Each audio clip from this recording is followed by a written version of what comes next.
So hello students, स्वागत है आप सभी लोगों का एक बार फिर से। आज स्टार्ट करने वाले हैं अपन सॉलिड वेस्ट मैनेजमेंट का नेक्स्ट सेशन। तो जल्दी सभी स्टूडेंट्स फास्ट कनेक्ट हो जाइए। राइट, एक बार सभी स्टूडेंट्स कनेक्ट हो जाइए, फिर स्टार्ट करते हैं अपन आज का सेशन। इस सेशन में हम क्या देखने वाले हैं और प्रीवियस सेशन में हमने क्या देखा था।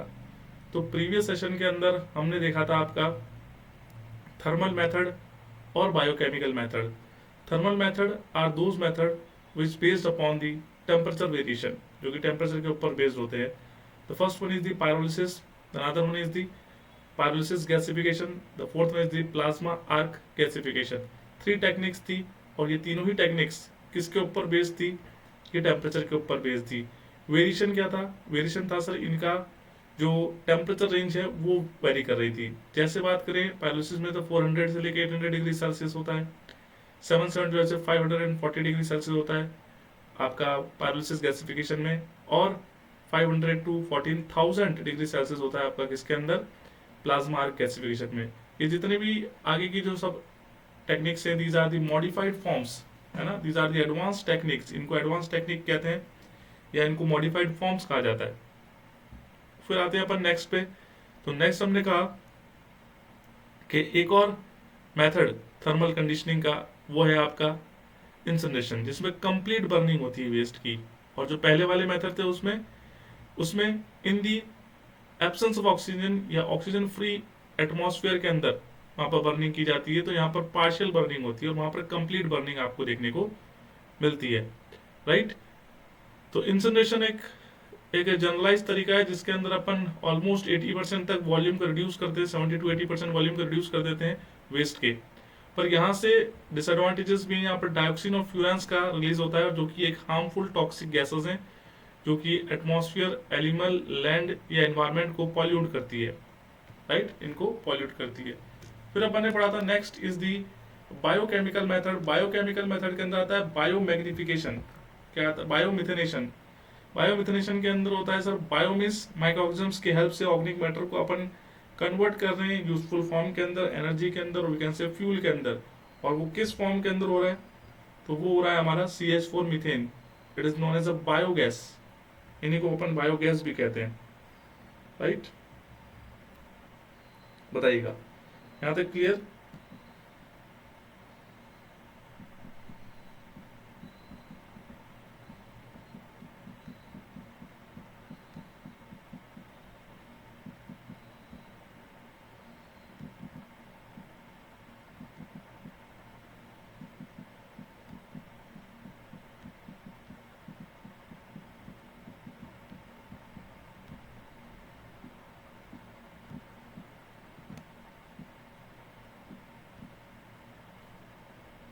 ठीक है, बताइएगा यहां तक बातें सभी की क्लियर हुई? जल्दी से एक बार सभी स्टूडेंट्स कनेक्ट हो जाइए फास्ट। तो स्टार्ट करते हैं अपन आज का सेशन और देखते हैं कि क्या क्या और टॉपिक्स जो है हमें यहाँ पर आज रीड आउट करने हैं। राइट, तो ये तो था प्रीवियस सेशन जिसके अंदर अपन ने क्या डिस्कस किया था, वो सब मैंने आपको इन ब्रीफ में बता दिया। और अब आ जाते हैं अपन एक नेक्स्ट टॉपिक के ऊपर। तो यहाँ पर देखिएगा नेक्स्ट टॉपिक, ये है आपका लेक्चर नंबर 19। ये कौन सा है आपका? यह लेक्चर नंबर 19 लेक्चर है।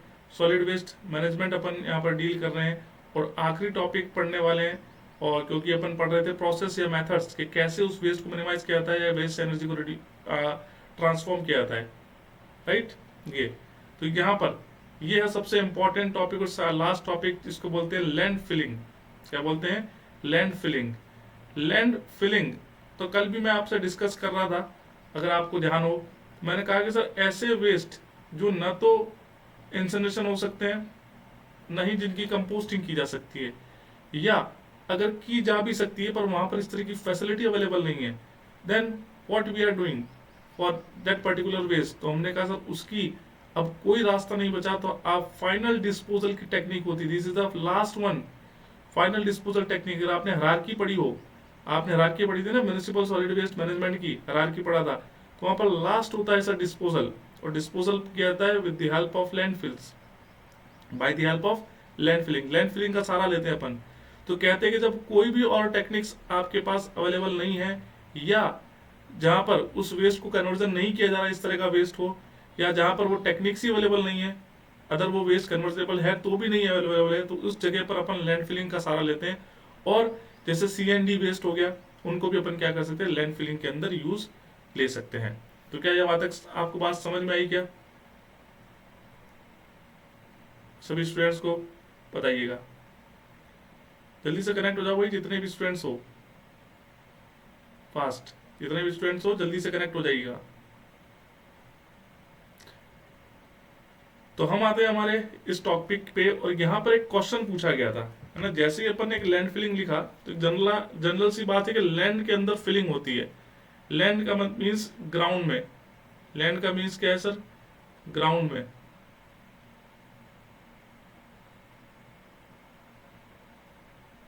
ग्राउंड में क्या होती है सर, फिलिंग होती है। ग्राउंड में अपन क्या करते हैं, फिल करते हैं वेस्ट को, तो इसी को लैंड फिलिंग कहते हैं। अब एक क्वेश्चन आया था sir, SLF, what is the full form of SLF? Options थे आपके पास, एक था ऑप्शंस आपका सिक्योर्ड लैंड फिलिंग, एक था आपका सैनिटरी लैंड फिलिंग, और बच्चे बस इसी दो ऑप्शन में जो है स्टक हो रहे थे कि सर क्या आंसर सिक्योर्ड लैंड फिलिंग होगा, क्या आंसर सैनिटरी लैंड फिलिंग होगा। ठीक है, अब देखिएगा, मैं आपका ये बताता हूं यहाँ पर कि दो कंडीशंस होती है, दो तरह की कंडीशंस है। मतलब पहला रूल, अगर आप देखेंगे जो अपन पढ़ेंगे भी, municipal solid waste management rule, यह 2016 वाला, तो इसके अंदर लैंड फिलिंग को कहा गया है सर सैनिटरी लैंड फिलिंग। इसी में जो है लैंड फिलिंग को क्या कहा गया है सर, सैनिटरी लैंड फिलिंग कहा गया है। ठीक है, तो इसके अंदर इसका नाम लिखा गया है कि सर लैंड फिलिंग को क्या कहा गया सर, सैनिटरी लैंड फिलिंग है ना। क्या है सर वो, सैनिटरी लैंड फिलिंग है। पर अगर आप हैजार्डस वेस्ट मैनेजमेंट रूल देखेंगे, ये तो municipal solid waste management rule है, तो आप हैजार्डस वेस्ट मैनेजमेंट रूल देखेंगे, वहां पर उसको बोला गया है सिक्योर्ड लैंडफिल, सिक्योर्ड लैंडफिल। तो दोनों ही आंसर अपने, दोनों ही आंसर अपने पूछने का तरीका, या तो दोनों में से एक ही आएगा, है ना, दोनों में से एक ही आएगा, या तो वो either it is given in the question either sanitary land filling या सिक्योर्ड लैंड फिलिंग। तो अपन दोनों ही आंसर सही है, बट रीजन क्या है वो मैंने आपको बता दिया कि कई सारी बुक्स में उसको लिख रखा है सर सैनिटरी लैंड फिलिंग सही, कई सारी बुक में सिक्योर्ड लैंड फिलिंग को सही लगा रखा है। दोनों का अलग अलग मायना है कि अगर म्यूनिसिपल सॉलिड वेस्ट की बात कर रहे हैं, रूल की बात कर रहे हैं 2016 वाले, उसमें जो टर्म यूज कर रखी है वो सैनिटरी लैंडफिल्स है। और उसी के रिस्पेक्ट में यदि हजार्डस वेस्ट मैनेजमेंट रूल की बात करें, रूल है ये, दीज आर दी रूल्स, है ना, जो CPCB की वेबसाइट्स पर गिवन है, उसमें इसको सिक्योर्ड लैंड फिलिंग कहा गया है, उसको इसको सिक्योर्ड लैंड फिलिंग कहा गया। तो कौन सा आंसर सही होगा, कौन सा गलत होगा, क्यों होगा, वो क्या सारी बातें आपको क्लियर है क्या? बताइए जितने भी स्टूडेंट्स हैं, क्या सारी बातें आपको क्लियर है क्या? GM, जल्दी से सभी बच्चों को इन्फॉर्म कर दीजिए, क्लास स्टार्ट हो चुकी है, सभी ज्वाइन करें, है ना। एक बार जल्दी से सभी को इन्फॉर्म कर दीजिए, आपका कोई ग्रुप हो उस पर, ताकि सब स्टूडेंट्स कनेक्ट हो जाएं, क्योंकि आज बच्चे आ नहीं पाए क्योंकि क्लास का टाइमिंग अपन ने चेंज कर दिया है। क्लास का टाइमिंग जो है वो अपन ने क्या कर दिया है, चेंज कर दिया है, राइट। इसलिए एक बार आप जल्दी से सभी को इन्फॉर्म कर दीजिए, मैसेज करके डन करिए एक बार,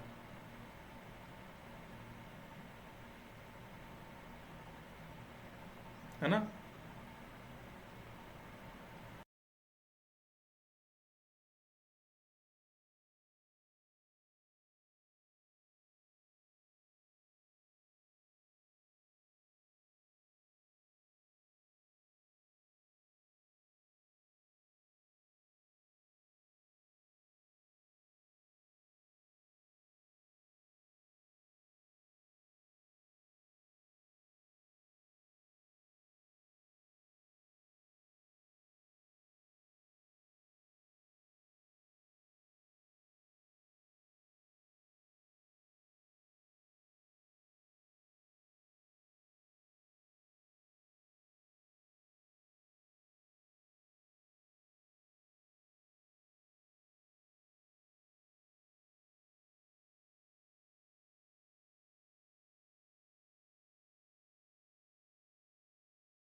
चलिए, यहाँ तक क्लियर हुआ सभी को?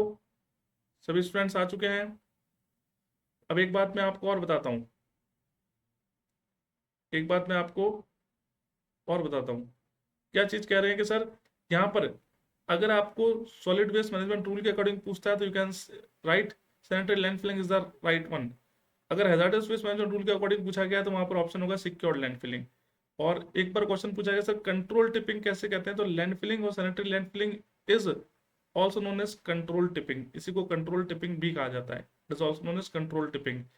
यहाँ पर ये फोटो में आप एक बार ऑफ कर रहा हूँ, यहाँ पर एक चीज और लिखी गई है ना, एक चीज आपकी और लिखी गई है। ये देखो ये फोटो हटी तो यहाँ पर आपको एक चीज और दिखा होगा। क्या लिखा है सर यहाँ पर कि इंजीनियरिंग लैंडफिल, सैनिटरी लैंडफिलिंग और secured landfilling is known as engineering और इंजीनियर्ड लैंडफिल भी कहा जाता है, इंजीनियरिंग या इंजीनियर्ड लैंडफिल भी कहा जाता है। तो ये सब एक ही बात है। Secured landfilling is also known as engineering landfill और इंजीनियर्ड लैंडफिल, मतलब इसके नेम से रिलेटेड जितने भी क्वेश्चंस हैं जो आज तक आपसे पूछे जा सकते हैं या पूछे गए हैं, वो सारी बातें अपन ने एक ही स्लाइड में कवर अप कर दी। तो आई होप तो सभी को पता होगा। तो एक बार जल्दी से बताते हैं कि सर लैंडफिलिंग का मतलब क्या होता है। सर ग्राउंड लेवल पर या बिलो द ग्राउंड, अबव और बिलो दोनों में होती है, ग्राउंड के अंदर फिलिंग की जाती है, उसे लैंड फिलिंग कहा जाता है। एसएलएफ क्वेश्चन पूछा गया है, इसे सिक्योर्ड लैंड फिलिंग या सैनिटरी लैंड फिलिंग भी कहते हैं। According to the municipal solid waste rule it is known as sanitary land filling, according to hazardous waste management rule it is known as secured land filling. और control tipping भी land filling का ही एक नाम है।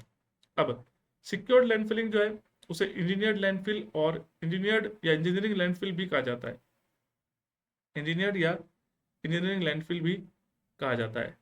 Right, clear? तो बताइए, ये फर्स्ट स्लाइड सभी को क्लियर हुई? तो मल्टीपल क्वेश्चंस यहां से बनते हैं इस स्लाइड से, वो सारे क्वेश्चंस आपको क्लियर है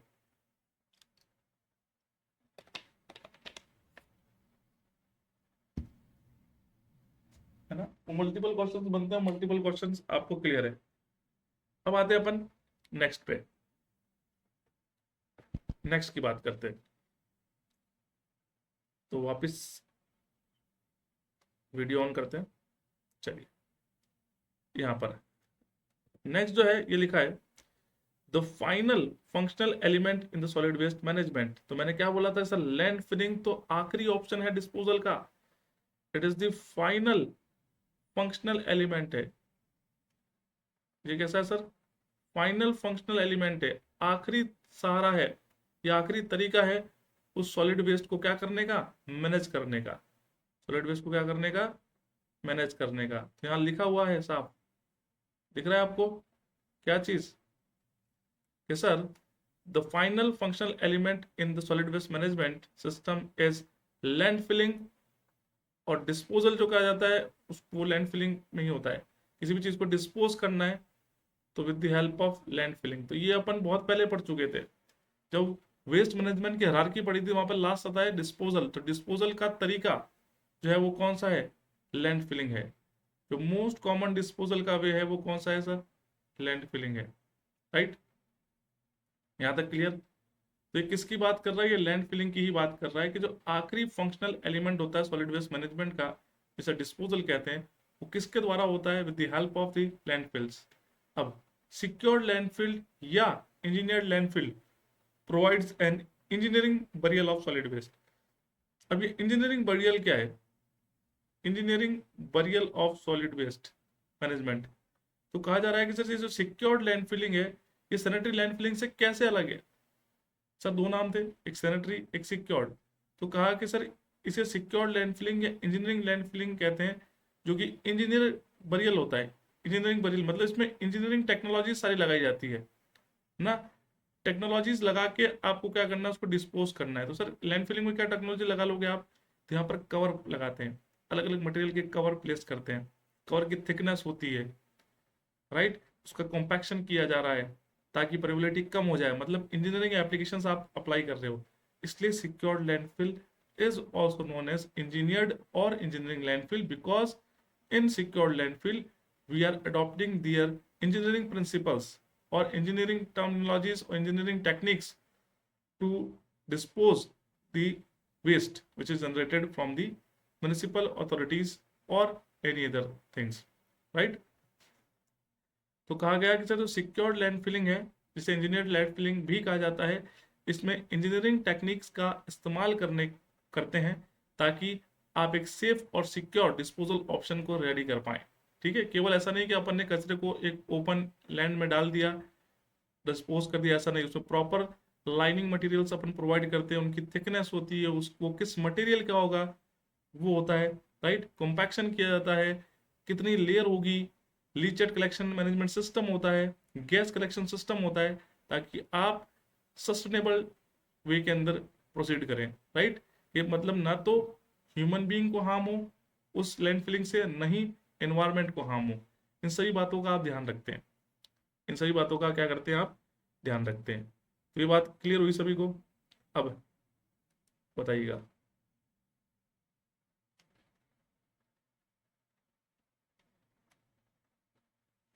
यहां तक सभी को क्लियर हुआ। अब दूसरी बात और यहां पर आपको देखने को मिल रही है, और वो क्या है वो देखिएगा। यहाँ पे लिखा है it is provided with liner and leachate collection system. Why we are saying it is a engineered landfill or it is a engineering burial method? Why we are saying it is a engineered landfill or engineered burial method? क्योंकि यहाँ पर हम liner system provide करते हैं और साथ में leachate collection system भी प्रोवाइड करते हैं। ये लीचेट कलेक्शन सिस्टम पूरा नहीं दिख रहा होगा, इसमें मैं अपनी इमेज को, वीडियो को एक बार के लिए बंद करते हैं ताकि आपको बैकग्राउंड दिख पाए। ये देखिएगा, ठीक है, अब दिख रहा होगा, बताइएगा। तो दिख रहा होगा it is provided with liner and leachate collection system. Leachates does not contaminated ground water which causes disease. कि sir leachate collection system provide कर दिया, और ये तो सर जरूरी भी है, लीचेट कलेक्शन सिस्टम तो जरूरी भी है। क्यों? क्योंकि वो हार्मफुल लिक्विड वहां से सीप आउट होगा, तो अगर वो कलेक्ट नहीं करोगे तो वो क्या करेगा, वाटर टेबल को पॉल्यूट करेगा। दूसरा, लाइनर, लाइनर का मतलब लेयर होती है, आइदर बिटुमेन की, आइदर बेकेलाइट की, आइदर बेंटोनाइट की, आइदर क्ले की, ये लेयर्स प्रोवाइड की जाती है। ये भी, इसका भी पर्पस क्या है, why we are providing this layers और liner in the landfills, because leachates does not contaminate the ground water, ताकि वो लीचेट्स जो है वो कंटेमिनेट ना करे, है ना, पॉल्यूट ना करे ग्राउंड वाटर टेबल को। ठीक है सर, अगर पॉल्यूट करते हैं तो होता क्या है, दिमाग में आ रहा हो सर, पॉल्यूट करते हैं तो होता क्या है। वापिस मैं वीडियो ऑन कर रहा हूँ। सर पॉल्यूट करते हैं तो होता क्या है, सर पॉल्यूट करते हैं तो बहुत कुछ होता है, बहुत कुछ होता है। क्योंकि हम बात कर रहे हैं वो लीचेट, लीचेट्स एक हार्मफुल लिक्विड है जिसमें कई सारे केमिकल टॉक्सिक एलिमेंट्स और कंपाउंड्स होते हैं, जो कि क्या करते हैं, अगर वाटर टेबल में सीप करें तो वाटर टेबल को कंटेमिनेट करेंगे। अगर वो वाटर अगर पब्लिक या ह्यूमन बीइंग कंज्यूम करते हैं तो दे विल कॉज डिजीजेस, उनको डिजीज हो सकती हैं। इसलिए लाइनर सिस्टम भी प्रोवाइडेड किया जाता है ताकि लीचेट के मूवमेंट को रोक सके। दूसरा, अगर लीचेट का मूवमेंट हो रहा है तो उसको कैसे कलेक्ट किया जा सके वो सिस्टम भी प्रोवाइड करते हैं। इसीलिए ही उस सॉलिड वेस्ट मैनेजमेंट के अंदर लैंडफिल को सिक्योर्ड लैंडफिल्स या इंजीनियर्ड लैंडफिल कहा गया है, क्योंकि उसमें इंजीनियरिंग एप्लीकेशंस को भी यूज में लेते हैं, ध्यान में रखते हैं ना, राइट। तो सेकंड स्लाइड भी आप सभी की क्लियर है, बताइएगा। सेकंड स्लाइड भी आप सभी की क्लियर है, जितने भी स्टूडेंट्स हैं, फास्ट बताइए, कोई डाउट है तो ही बताइएगा।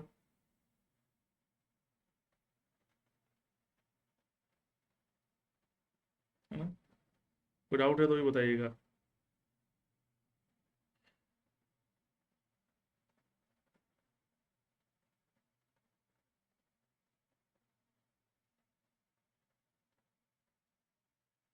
बच्चे आज कम आए हो भाई, क्या चक्कर है? थोड़ा सा ये, जबकि मैंने तो शेड्यूल लगा दिया था आपका 1.5 घंटे पहले ही, 2:30 पे ही मैंने शेड्यूल लगा दिया था, है ना। तो आपको तो ध्यान रखना चाहिए भाई, क्योंकि अपने एग्जामिनेशन है तो अपने को तो अलर्ट मोड पे रहना है, कब क्या क्लास हो जाए, बिल्कुल, इसलिए। चलिए, कोई बात नहीं। अब आते हैं अपन नेक्स्ट पे। नेक्स्ट इज, कहा जा रहा है नेक्स्ट में, देखिएगा, in sanitary landfills, in sanitary landfills proper planning with engineering construction is adopted. Sanitary landfillings के अंदर क्या करी जाती है, प्रॉपर प्लानिंग होती है कि कैसे उस वेस्ट को अपन डिस्पोज करेंगे bye the help of landfill. Engineering construction, कि वो लैंडफिल में जो कंस्ट्रक्शन किया जाता है वो इंजीनियर्ड कंस्ट्रक्शन होगा, प्रॉपर एक्सकेवेशन की जाती है, कॉम्पैक्शन किया जाता है, राइट। उन सभी चीज़ों का अडॉप्ट करते हैं। अब they are 3 C's in sanitary land filling. Sanitary land filling में 3 C होते हैं। जैसे होता है ना 4R या 5R अपने पढ़े थे, रिफ्यूज, रिड्यूस, रिसाइकल, रीयूज और रिकवरी, ये पढ़े थे ना 5R। वैसे ही यहाँ पर 3 C's होते हैं। पहला कन्फाइन, तो first is to confine the waste, है ना। इसका मतलब क्या है sir, confine the waste, confine करना है, जितना हो सके उसको स्मॉल करना है। कॉम्पैक्ट का मतलब आप सभी जानते हैं, to reduce its volume, to reduce its volume, इसके वॉल्यूम को कम करना है, उसके वॉल्यूम को क्या करना है सर, कम करना है। Cover, to protect, to protect, cover का मतलब है उसको प्रोटेक्ट करना है। By the help of,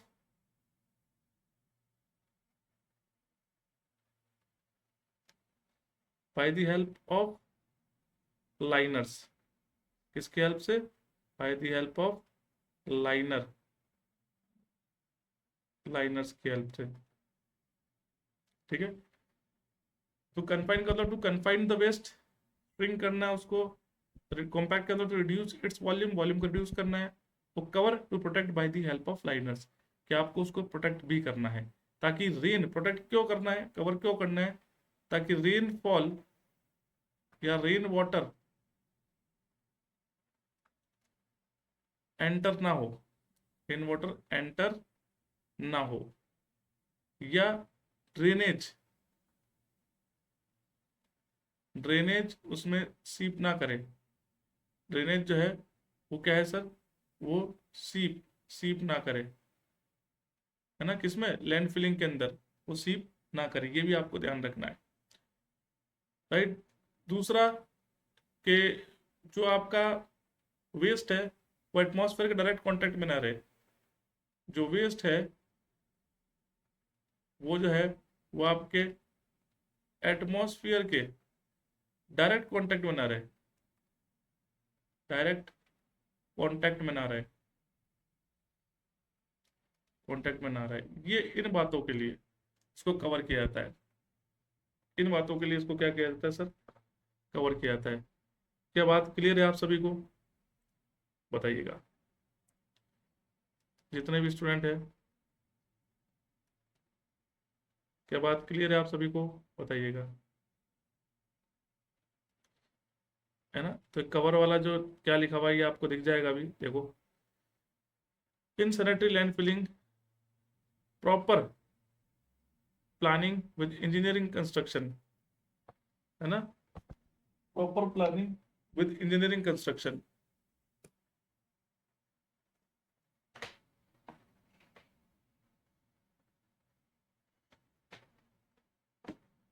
wait a minute,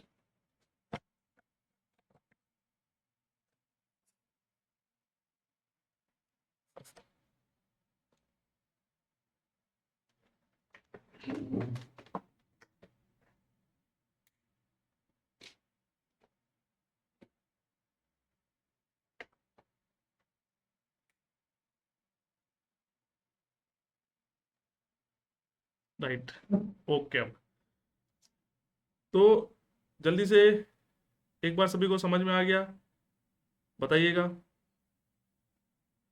fast, जितने भी स्टूडेंट्स हैं। 3 C होते हैं, कन्फाइंड, कॉम्पैक्ट और कवर, कन्फाइंड, कॉम्पैक्ट और कवर। और ये सारे एप्लीकेबल कहाँ पर है, this all are applicable in case of engineered और सिक्योर्ड और सैनिटरी लैंडफिल्स।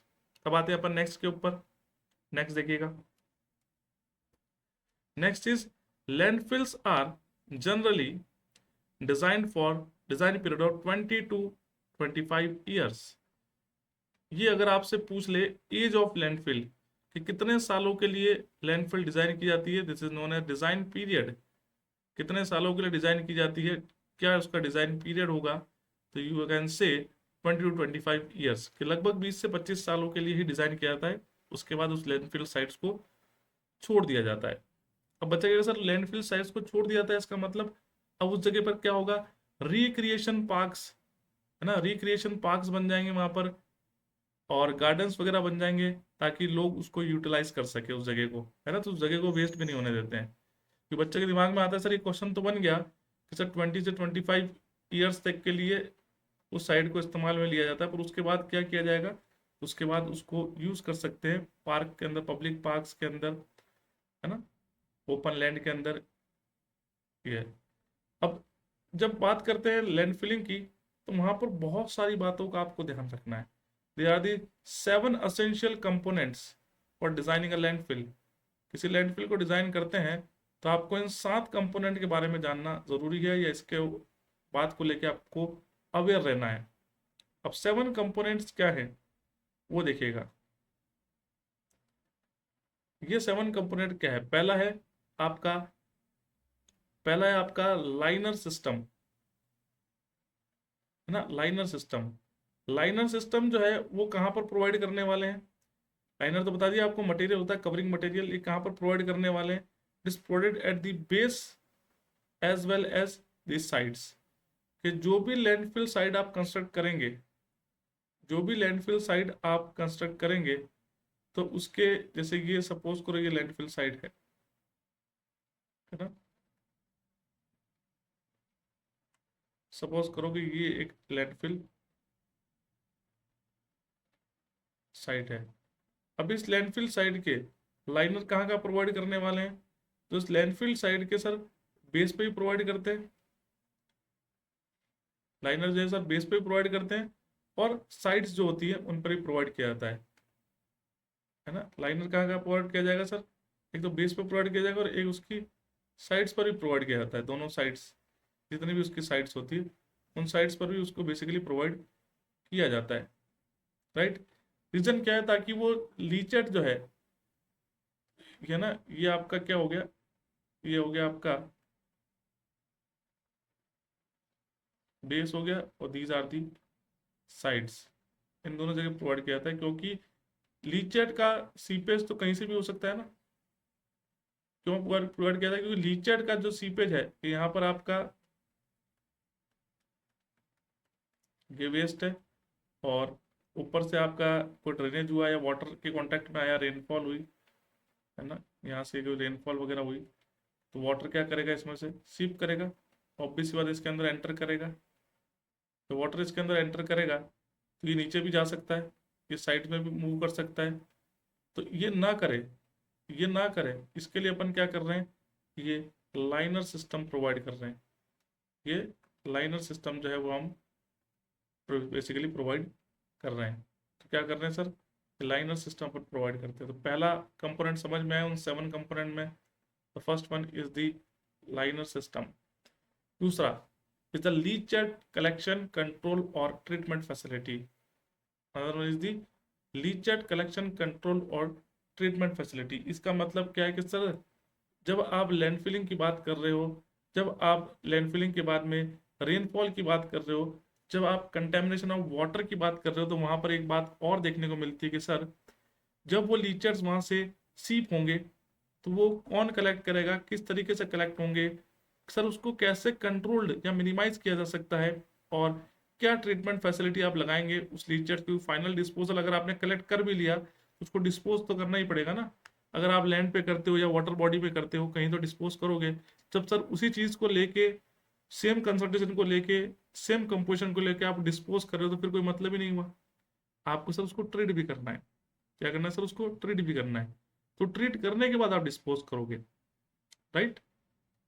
आप ट्रीट करने के बाद डिस्पोज करोगे, तो वो ट्रीट ही तो कैसे करेंगे, वो ट्रीट को कैसे करेंगे वो भी आपको जानना जरूरी है, राइट। तो यहाँ पर क्या क्या कहा है कि सर लीचेट कलेक्शन जो हो रहा है, लीचेट जो कलेक्ट हो रहे हैं उसको कैसे तो कलेक्ट करोगे, how you will collect those leachate which is seep out from the sanitary लैंडफिलिंग।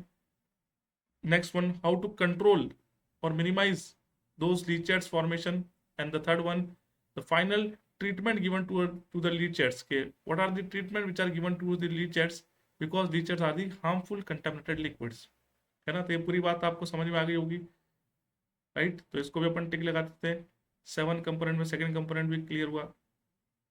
अब gas collection control treatment and uses facility. अब कह रहे हैं कि सर ये गैस कहाँ से आ गई। बच्चा जैसे लीचर तक तो कहानी ठीक है कि जब वो डिकम्पोजिशन होगा, जब वो डिकम्पोजिशन होगा तो वो क्या फॉर्म करेगा, वो फॉर्म करेगा आपका लीचेट्स। लीचेट्स बनेंगे अगर रेन के कॉन्टैक्ट में आता है। पर सर जब डिकम्पोजिशन होगा तो वहां पर जब आप कवरिंग कर देते हैं और बेसिकली उसको कवर किया जाता है, बेसिकली क्या किया जाता है सर, कवर किया जाता है। किसको, किसकी बात कर रहा हूँ मैं कवर की, मैं बात कर रहा हूँ आपके लैंडफिल को कवर किया जाता है। जब कवर करेंगे आप उस लैंडफिल को तब वहां पर एनारोबिक डिकम्पोजिशन स्टार्ट होता है। ऑक्सीजन की सप्लाई कट हो चुकी है, ऑक्सीजन की सप्लाई कट हो चुकी है। तो अब जो डिकम्पोजिशन होगा वो कैसा होगा, एनारोबिक होगा। जब एनारोबिक डिकम्पोजिशन होता है तो वहां से क्या निकलती है, गैसेस भी निकलती हैं, राइट। तो उस गैस को कलेक्ट कैसे करोगे, उस गैस को मिनिमाइज कंट्रोल कैसे करोगे, वो कम से कम गैसेस निकले, राइट। अब जो गैस निकल रही है अगर हार्मफुल है तो ट्रीट कैसे करोगे, और अगर यूजफुल है तो उसको कैसे यूज करोगे, कहाँ पर यूज करोगे, ठीक है। तो ये सारी बातें, जब एनारोबिक डिकम्पोजिशन होता है तो वहां पर तो सर मीथेन निकलती है। मीथेन तो फ्यूल गैस है sir, right. Methane is the fuel gas, तो फ्यूल गैस होती है तो फिर उसको यूज भी कैसे करना है, तो वो सारी बातें आपको ध्यान में रखनी है, राइट। तो gas collection, control, treatment and users facility. Gas को कैसे तो कलेक्ट करेंगे, how to control the expulsion of the gases, how to treat those undesirable gases and how we will use those fuel gases, है ना। तो ये सारी बातें अपने को पता होनी चाहिए। तो ये आपका थर्ड असेंशियल कंपोनेंट जो आप सभी को पता होना चाहिए, ये थर्ड असेंशियल कंपोनेंट है। चलिए फिर आते हैं अपन, ये थर्ड भी आपका क्लियर हुआ। अब आते हैं अपन फोर्थ पे, फाइनल कवर। देखो दो तरह के कवर होते हैं, एक तो होता है डेली कवर होता है, एक होता है फाइनल कवर होता है। कि eight the end of the day work, जब आपका डे वर्क एक दिन में जितना आपने लैंड फिलिंग वहां पर करी, वेस्ट को वहां पे आपने डंप किया, उसके बाद एक आप डेली कवर लगाओगे, है ना। और एक स्पेसिफाइड हाइट के बाद, एक सेल की हाइट होती है लगभग 1.5 मीटर के बाद, उसके बाद भी कवरिंग करते हैं, वो डेली कवर में आता है। एक फाइनल कवर होता है जो टॉप मोस्ट लेयर पे लगाया जाएगा। तो फाइनल कवर जो है वो किस मटेरियल का होना चाहिए, क्या थिकनेस होनी चाहिए, उस कवर की क्या प्रॉपर्टी होनी चाहिए, है ना। तो वो सारी बातें भी आपको ध्यान रखनी है, सारी बातें भी आपको ध्यान रखनी है, राइट। तो फाइनल कवर की बात हुई। अब next is what, next is the surface water drainage system. तो हमने कहा सर वाटर केवल रेनफॉल से थोड़ी आता है, क्यों।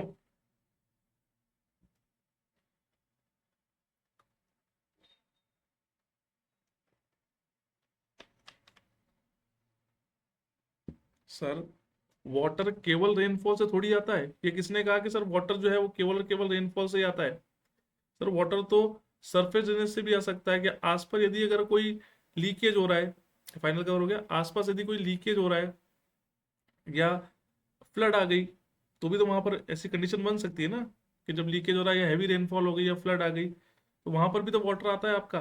तो वो वाटर जो आएगा उसका सरफेस ड्रेनेज भी रिस्पॉन्सिबल है, कि ऐसा नहीं कि उस लैंडफिल साइट के ऊपर ही आके पानी रुक रहा हो। तो ऐसा प्रोविजंस या ऐसा कंस्ट्रक्शन किया जाए, इंजीनियरिंग कंस्ट्रक्शन किया जाए ताकि जो है लैंडफिल साइड वो ग्राउंड लेवल से अबव हो, है ना। ताकि वो क्या कर सके, या फिर ऐसा कोई केज वेज लगा रखे हो, कोई मार्क बाउंड्रीज बना रखी हो ताकि वाटर जो है उसके अंदर एंटर ना करे, है ना। सरफेस वाटर का ड्रेनेज प्रोवाइड करना है कि अगर वाटर एंटर करेगा, अगर वाटर एंटर करेगा तो वो क्या फॉर्म करेगा, लीचेट फॉर्म करेगा, लीचेट का फॉर्मेशन करेगा सर। और लीचेट आप जान ही गए हो कि सर एक हार्मफुल एक हार्मफुल और वी कैन से एक टॉक्सिक लिक्विड होते हैं। हार्मफुल बोल सकते हो या आप कह सकते हो कैसा है sir, teachers are the toxic liquid होते हैं, टॉक्सिक लिक्विड होते हैं जो कि सीप होते हैं फ्रॉम दी लैंडफिल्स। ठीक है, सरफेस वॉटर का ड्रेनेज प्रोवाइड करना है, प्रॉपर बाउंड्रीज वगैरह आपको बनानी है ताकि वाटर जो है वो लैंडफिल के साथ कांटेक्ट में ना आए। राइट, स्लोप्स देना है आपको, प्रॉपर ड्रेनेज के लिए पाइप्स वगैरह प्रोवाइड करने हैं, है ना। तो क्या क्या चीज़ें होती है लिख देता हूँ मैं आपको। बाउंड्री कंस्ट्रक्ट करनी है, construction of boundary,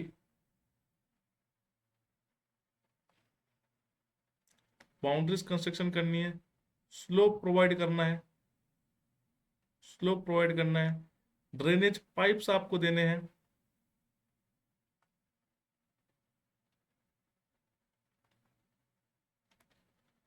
drainage pipes आपको प्रोवाइड करने हैं, ये सारा काम आपको करना है। ठीक है, किसके अंदर, सरफेस वाटर को कंट्रोल करने के लिए। अब इन्वायरमेंटल मॉनिटरिंग सिस्टम, ये क्या है, 6.1 इन्वायरमेंटल मॉनिटरिंग सिस्टम, कि सर ये जो लैंडफिल है इसमें अगर आप वेस्ट को डंप कर रहे हो तो कहीं ना कहीं ये इन्वायरमेंट को भी तो हार्म करेगी, करेगी नहीं करेगी, बिल्कुल। सब जहाँ पे डिकम्पोजिशन होगा तो कई सारे ऐसे कंपाउंड्स बनेंगे जो कि सॉइल को पॉल्यूट करेंगे, कई ऐसे गैसेज होंगी यहाँ पर डिकम्पोजिशन के बाद जो अगर रिलीज होती है एटमॉस्फेयर में तो कहीं ना कहीं एटमॉस्फेयर को पॉल्यूट करेंगी, है ना। तो हमने कहा कि सब उस इन्वायरमेंटल मॉनिटरिंग सिस्टम पर भी आपको ध्यान रखना है कि उसके साइड इफेक्ट्स जो होने वाले हैं, उस लैंडफिलिंग के जो साइड इफेक्ट्स होने वाले हैं उसको भी आपको ध्यान में रखते हुए इस लैंडफिल का कंस्ट्रक्शन करना है। ठीक है, तो environmental monitoring system it will say कि सर वो कुछ गैसेज, वो कुछ लिक्विड्स, वो कुछ कंपाउंड्स जो अगर सॉइल या एटमॉस्फेयर कॉन्टेक्ट में आते हैं तो it will harm the environmental conditions, तो उनको भी क्या करना है, मॉनिटर्ड करना है आपको। फिर पोस्ट क्लोजर और पोस्ट क्लोजर प्लान, कि कब उसे क्लोज करेंगे, क्या क्लोज क्लोजर प्लान होगा, कि किस पॉइंट पर आके अपन कहते हैं कि अब जो हमारी लैंडफिल है उसको क्लोज करने का समय आ चुका है, क्या प्लान होते हैं, है ना, पोस्ट क्लोजर या क्लोजर प्लान्स, ये भी आपको जानने जरूरी है।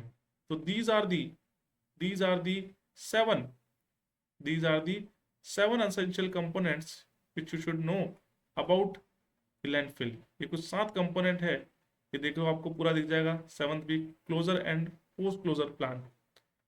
तो वो सातों कंपोनेंट आपको ध्यान में रखने हैं, जितने भी स्टूडेंट्स हैं। कोई डाउट है तो भी आप पूछ सकते हैं,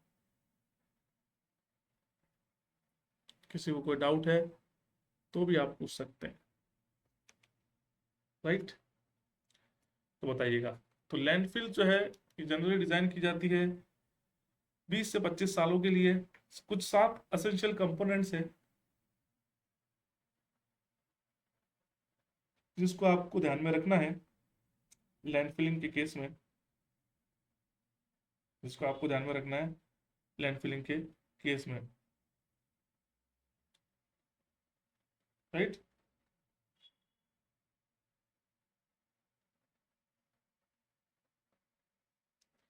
बताइए, कोई डाउट है तो पूछ लेना, कुछ नोट करना है तो नोट कर लीजिए, नहीं तो आते हैं अपन नेक्स्ट स्लाइड पे, है ना। ये है आपका नेक्स्ट स्लाइड। नेक्स्ट स्लाइड देखिएगा, ये बड़ी इंपॉर्टेंट है। नोट लिख दिया मतलब आपको समझ जाना चाहिए कि नोट लिखने का मतलब क्या है। It is the most important, it is the most important. Note लिख दिया इसका मतलब क्या है कि सर ये मोस्ट इंपॉर्टेंट है। अब क्या है इस नोट के अंदर, क्यों है ये इंपॉर्टेंट, ये सब बातों को जानना जरूरी है।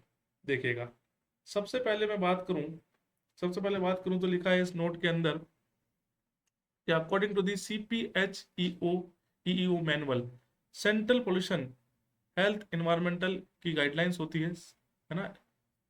उन गाइडलाइंस पे दे रखा है लैंडफिल और उसके अकॉर्डिंग उनके एरियाज। अगर स्मॉल लैंडफिल है तो एरियाज होगा 5 हेक्टेयर से कम, है ना। अगर लैंडफिल कैसी है, स्मॉल लैंडफिल है तो एरिया जो होगा वो कितना होगा, 5 हेक्टेयर से कम होगा, तो उसे बोलेंगे स्मॉल लैंडफिल है।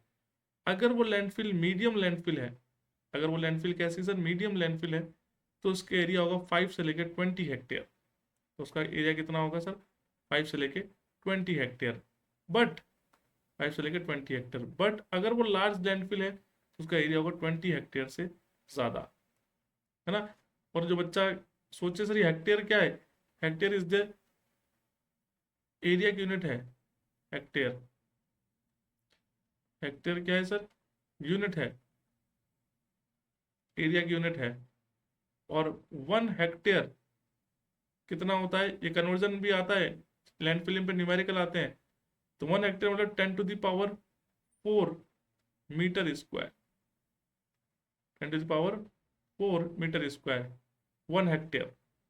1 हेक्टेयर जो है वो किसके बराबर होता है, वो यहाँ पर बता रखा है कि अगर न्यूमेरिकल आए, कन्वर्जन करना पड़े, तो आप कहना कि सर 1 हेक्टेयर इसका 10⁴मीटर स्क्वायर के इक्विवेलेंट होता है। तो अगर आपको दे दिया कि सपोज एग्जाम्पल आपको दे दिया कि सर 4 हेक्टेयर जो है वो लैंडफिल साइट है, लैंडफिल का एरिया है, 4 हेक्टेयर जो है लैंडफिल का एरिया है, तो आप करोगे मीटर में कन्वर्ट करोगे उस एरिया को, तो यू कैन से 4 × 10⁴मीटर स्क्वायर। इस तरह से कन्वर्जन आपको करना है, और ये न्यूमेरिकल आपका पूछा जाता है इसके अंदर। और भी चीज़ें आती है, तो केवल कन्वर्जन मैंने बताया है, इतना वो प्रोड्यूस कर रहा है तो टोटल कितना फिल हो पाएगा। शायद जिस बच्चों ने मेरी लेक्चर्स लिए हैं PYQs के अंदर, शायद मैंने एक क्वेश्चन कराया इस पर, मुझे अच्छे से पता है, इस पर एक मैंने क्वेश्चन कराया आपको, इस यूनिट के ऊपर और लैंड फिलिंग के ऊपर वॉल्यूम या एरिया ऐसा कुछ कैलकुलेट करने का क्वेश्चन था, राइट। बताओ भाई, है ना, ऐसा एक क्वेश्चन था वॉल्यूम या एरिया कैलकुलेट करने का। अब दूसरा, ये जो क्वेश्चन लिखा है मैंने, ये जो लिखा है नेक्स्ट पॉइंट, ये मोस्ट इंपॉर्टेंट है। पहली बात तो ये पूरी बातें बड़ी इंपॉर्टेंट है, ये पूरी ही बातें बड़ी इंपॉर्टेंट है। और उसमें से भी अगर मैं बात करूं, तो लैंडफिल साइट का distance it is most most most important.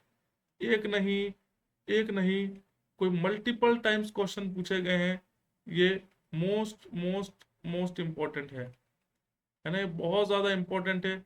इसको ध्यान में रख के जाना है, क्योंकि इस बार भी इस पे क्वेश्चन पूछा जा सकता है।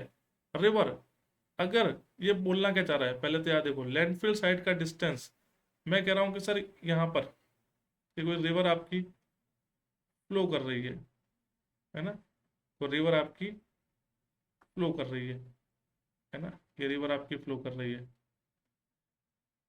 ये क्या है आपकी रिवर है। तो रिवर से जो आपकी लैंडफिलिंग की जाती है, कि हमने कहा सर ये इसमें लैंडफिल अपन ने करी, है ना, ये सरफेस है, यहाँ पर अपन ने, यहाँ पर लैंडफिलिंग अपन ने कर दी, है ना, ये कवर ओवर अपन ने प्रोवाइड कर दिया, सब कुछ कर दिया। तो यहाँ कहा जा रहा है कि सर ये जो रिवर से जो लैंडफिल साइट है, ये आपकी क्या है, it is a landfill site. इसकी जो दूरी है, इसका जो डिस्टेंस है, उसकी बात की जा रही है कि सर रिवर से लैंडफिल साइट का डिस्टेंस इज 100 मीटर, कम से कम 100 मीटर तो होना ही चाहिए, है ना, ये मिनिमम है। 100 मीटर की बात कितने भी हो सकता है, पर 100 मीटर से नजदीक नहीं होना चाहिए। अब बच्चा कह रहा है कि सर ये सारे डिस्टेंस दे रखे हैं आपको लैंडफिल साइट के, सर 100 मीटर से कम पर हो जाएगा तो क्या होगा। अब बच्चे के दिमाग में सवाल ये आता है कि सर अगर ये जो डिस्टेंस है, ये 100 मीटर से कम पे अगर मैंने लैंडफिल साइट्स बनाई, तो क्या होगा सर, यहाँ से सीपेज होने के चांसेस रहते हैं, यहाँ से सीपेज होने के चांसेस रहते हैं किसके, लीचेट के। और अगर लीचेट आके और इसमें मिल गया, अगर लीचेट आके और इस नियर बाय रिवर में मिल गया, तो क्या होगा, ये आप सभी को पता है।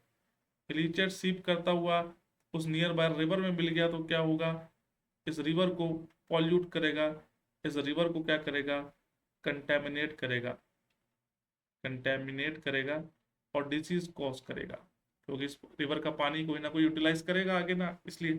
तो रिवर से 100 मीटर की दूरी पर आपकी लैंडफिल साइड होनी चाहिए। ऐसे ही रिवर की जगह हटा दो, रिवर की जगह हटा दो, पॉन्ड लिख दो, तो ये 200 मीटर हो जाएगा।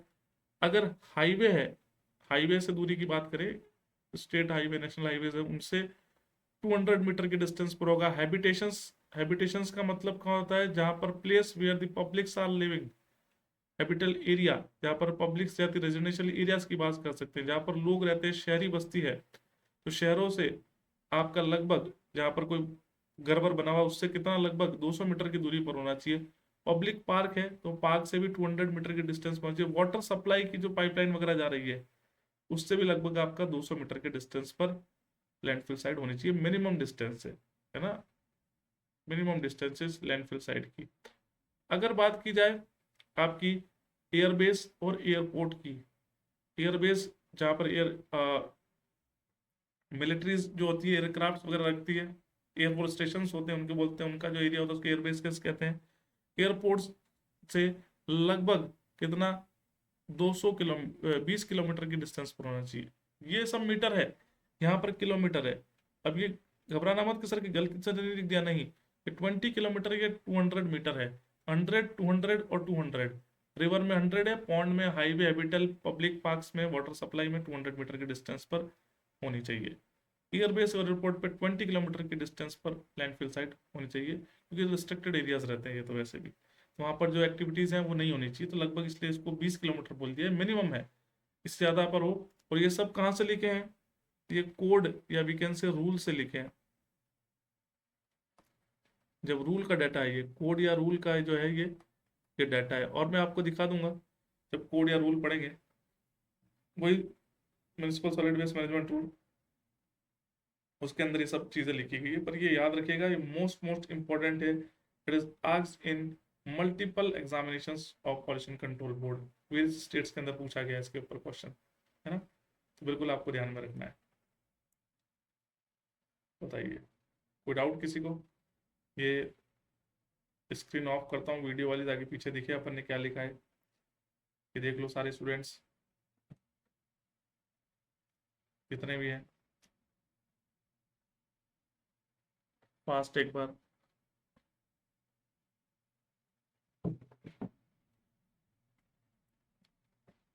है ना, कुछ नोट करना है तो नोट कर लो।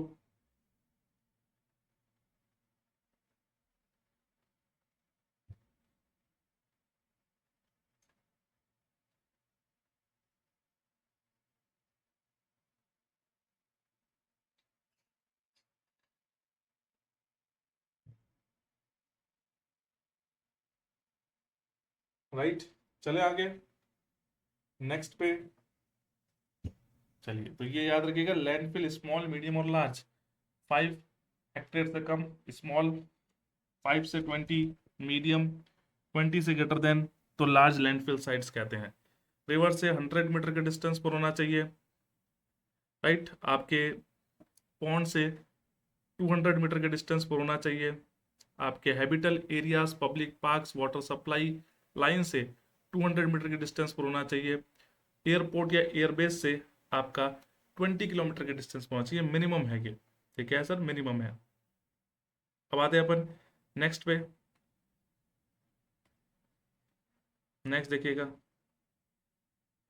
Next, well compacted municipal solid waste density in landfill. ये क्वेश्चन पूछता है कि सर, क्या क्वेश्चन पूछता है कि सर, जो हमारी लैंडफिल है यदि वो वेल कॉम्पैक्टेड है, प्रॉपर कॉम्पैक्शन किया गया है, तो उसमें कॉम्पैक्शन की डेंसिटी क्या होती है, इंक्रीज होती है। तो उस की लैंडफिल की डेंसिटी कितनी होती है, तो सर 900 से 1100 केजी पर मीटर क्यूब, 900 से 1100 केजी पर मीटर क्यूब। देखो होता क्या है, कॉम्पैक्शन जब आप कर रहे हो, कॉम्पैक्शन जो करते हो तो उससे डेंसिटी इंक्रीज होती है। डेंसिटी क्या होती है सर, इंक्रीज होती है। तो कितनी डेंसिटी होगी, तो हमने कहा कि सर 900 से 1100 केजी पर मीटर क्यूब, ये डेंसिटी की यूनिट है, ठीक है। अब methods of land filling, land filling के कौन कौन से मेथड्स होते हैं, यहाँ से भी क्वेश्चन आता है आपका, methods of land filling.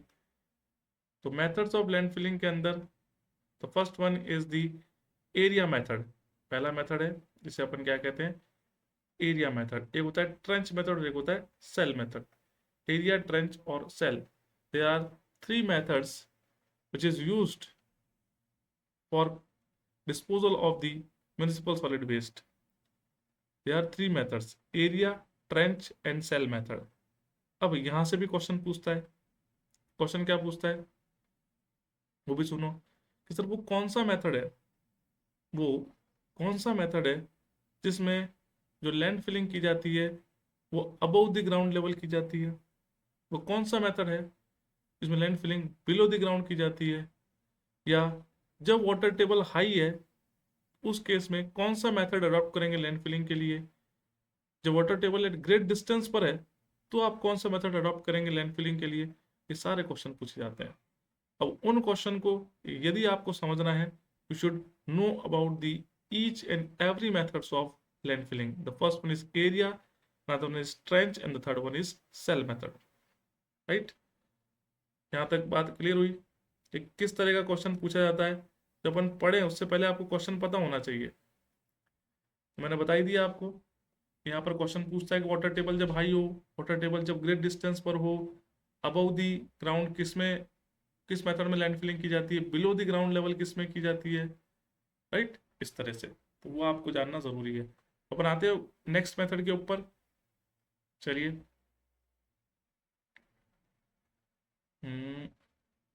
Next method के ऊपर आते हैं। ये रहा first method. The first method is what is the area method. ये है आपका एरिया मेथड। क्या कह रहे हैं एरिया मेथड के अंदर कि in this method land filling is above the ground level. ये बड़ा इंपॉर्टेंट है कि यहाँ पर जो लैंड फिलिंग की जाती है वो ग्राउंड लेवल से अबव की जाती है। फर्स्ट क्वेश्चन तो यही हो गया। क्वेश्चन पूछता है कि किस मेथड में अबव द ग्राउंड लेवल होती है, तो आप कहेंगे एरिया मेथड में अबव द ग्राउंड लेवल होती है। मतलब ये आपका ग्राउंड सरफेस है या ग्राउंड लेवल है, और इससे ऊपर हीप, जिसको बोलते हैं ढेर, कचरे का ढेर लगाया जाएगा। इससे ऊपर जो है कचरे को ढेर में लगाया जाता है। ठीक है, इस तरह की इसमें हीप बनाई जाती है। तो जितना भी ढेर लगता है कचरे का, ये बेसिकली कहाँ पर इवॉल्व होता है, अबव द ग्राउंड लेवल पे। ग्राउंड लेवल से अबव, ऊपर होता है, नीचे नहीं होता। तो अगर आपको पूछ ले अबव किस में होता है, तो you can say area method में होता है। Next, it is used when the water table is high.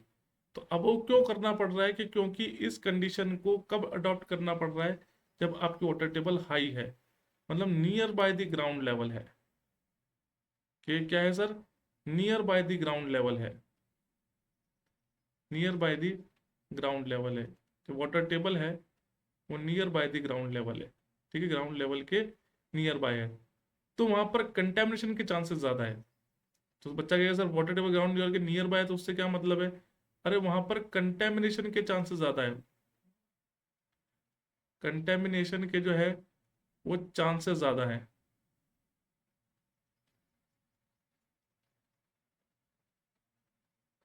Chances क्या है वहां पर, हाई है। कंटेमिनेशन के चांसेस जो है वो हाई है, राइट?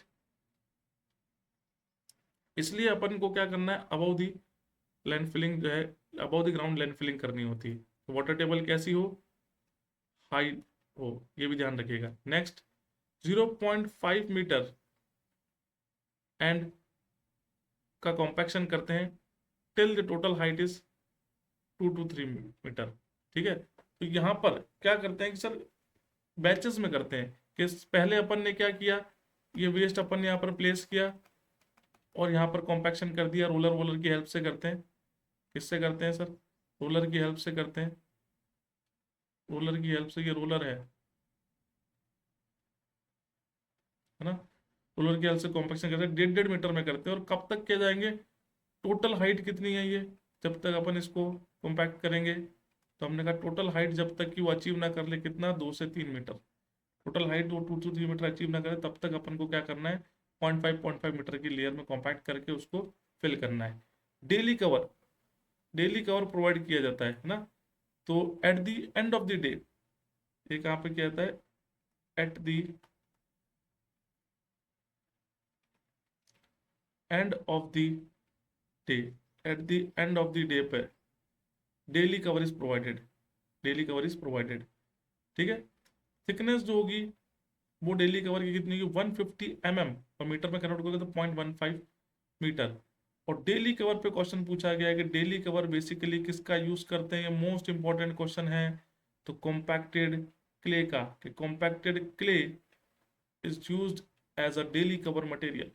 कॉम्पैक्टेड क्ले को यूज करते हैं डेली कवर के अंदर। तो एरिया मेथड के कुछ पॉइंट्स जो मैंने आपको बताए, क्या आप सभी को समझ में आया क्या? बताइएगा स्टूडेंट्स, जितने भी स्टूडेंट्स हैं बताइएगा। ये देखो मैं स्क्रीन ऑफ करता हूँ ताकि आपको पीछे दिखे जो मैंने डायग्राम बनाया है, आराम से देख लो आप जितने भी स्टूडेंट्स हैं। तो एरिया मेथड अपन का हो गया, और यहाँ से क्या क्या क्वेश्चन पूछे जाते हैं वो मैंने आपको बता दिए। कि एरिया मेथड में पहला क्वेश्चन क्या पूछता है आपसे, first question is asked in which of the following method the land filling is done above the ground level. कि वो कौन सा मेथड है जिसमें लैंड फिलिंग ग्राउंड लेवल के ऊपर प्रोवाइड की जाती है, तो आप कहेंगे एरिया मेथड के अंदर। दूसरा क्वेश्चन पूछता है कि if the water table is high then which method is adopted in case of land sanitary land filling.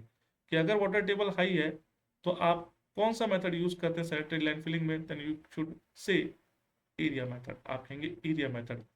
अब बच्चे के मन में दिमाग में डाउट आता है कि सर अगर वाटर टेबल हाई है तो एरिया मेथड ही क्यों कर रहे हैं?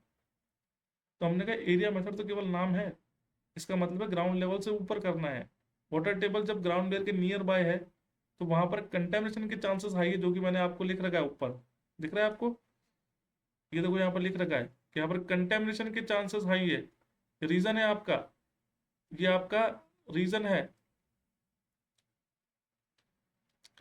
कंटेमिनेशन के चांसेस हाई है, इस कारण से हमें जो फिलिंग करनी पड़ रही है वो अबव द ग्राउंड लेवल करनी पड़ रही है, नहीं तो वो बहुत ही जल्दी जो लीचर्स है वो क्या करेंगे, कंटेमिनेट कर देंगे वाटर टेबल को।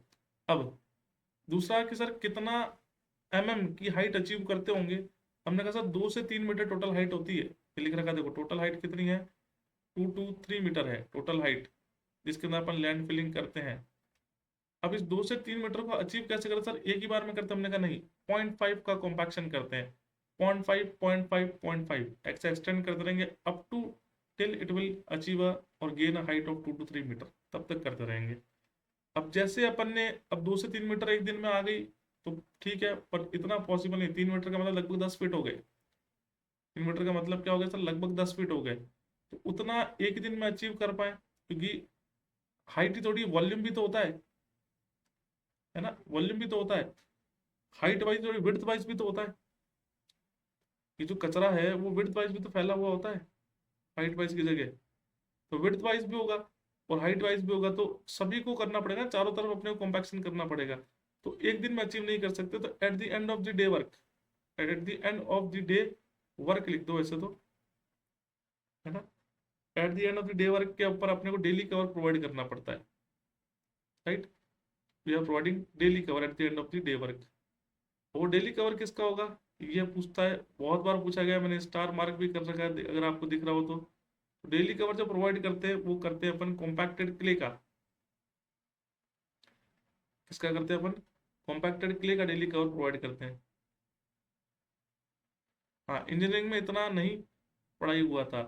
बिल्कुल देखो, ये जो सॉलिड वेस्ट मैनेजमेंट है ये बहुत छोटा सा है इंजीनियरिंग के अंदर, है ना। क्योंकि इंजीनियरिंग में तो बस थोड़ा थोड़ा बताते हैं, पायरोलिसिस क्या होता है, इंसिनरेशन क्या होता है, लैंड फिलिंग क्या होता है, और वो भी ऊपर से बताया लैंड फिलिंग भी, कंपोस्टिंग क्या होता है, इतना नहीं बताया। पर यहाँ पर और स्पेशली पॉल्यूशन कंट्रोल बोर्ड के एग्जामिनेशन के अंदर, स्पेशली जो पॉल्यूशन कंट्रोल बोर्ड के एग्जामिनेशन है उसके अंदर बहुत डीप पूछा जाता है।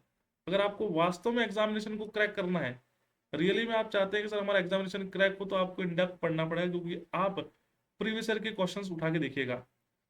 सत्यरंजन, क्या आपको इन्फॉर्म नहीं था कि आज क्लास का टाइमिंग चेंज हो चुका है? कल तो वही रहने वाला है, आज ही चेंज हुआ था ये।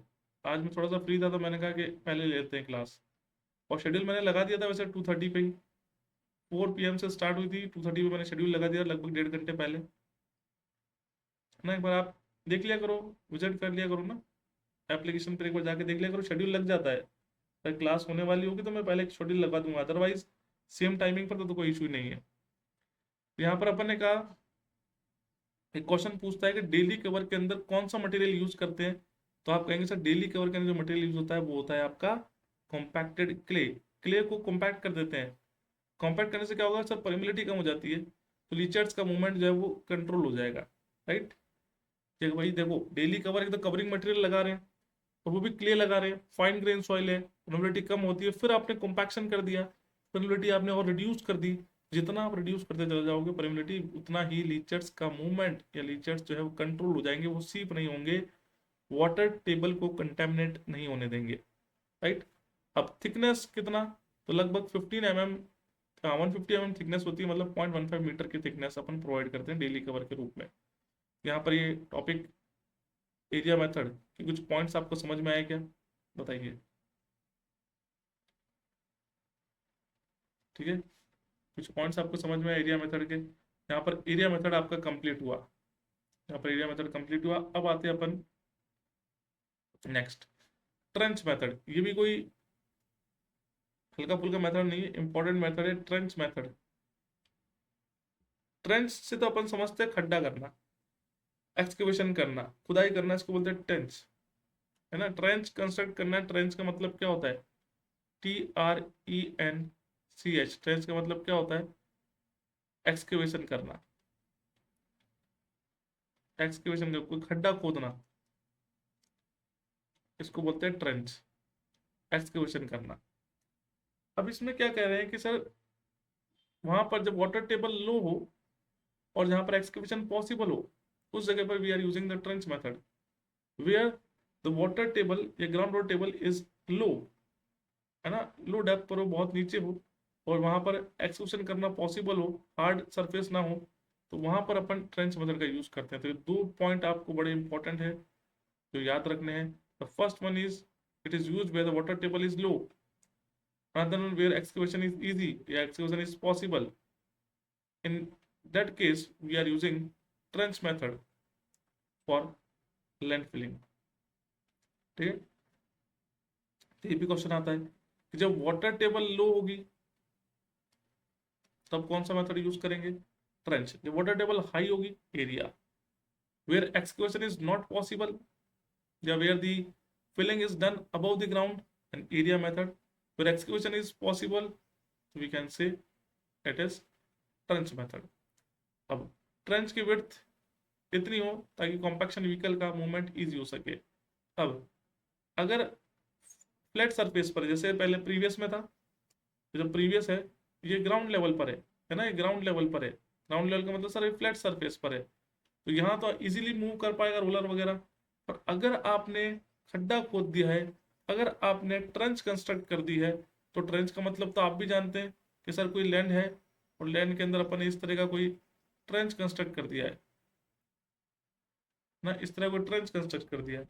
अभी जब आपने ट्रेंच कंस्ट्रक्ट किया है, तो यहाँ पर ट्रेंच ऐसा ना हो कि जहां पर व्हीकल का मूवमेंट पॉसिबल है, क्योंकि एट दी एंड आपको कंपैक्शन करना है। जैसे 0.55 मीटर से आपने करके लगभग 2 से 3 मीटर तक आपने फाइनल हाइट पहुंचाई उसकी लैंडफिल की, वैसे यहाँ पर भी कॉम्पैक्शन होगा।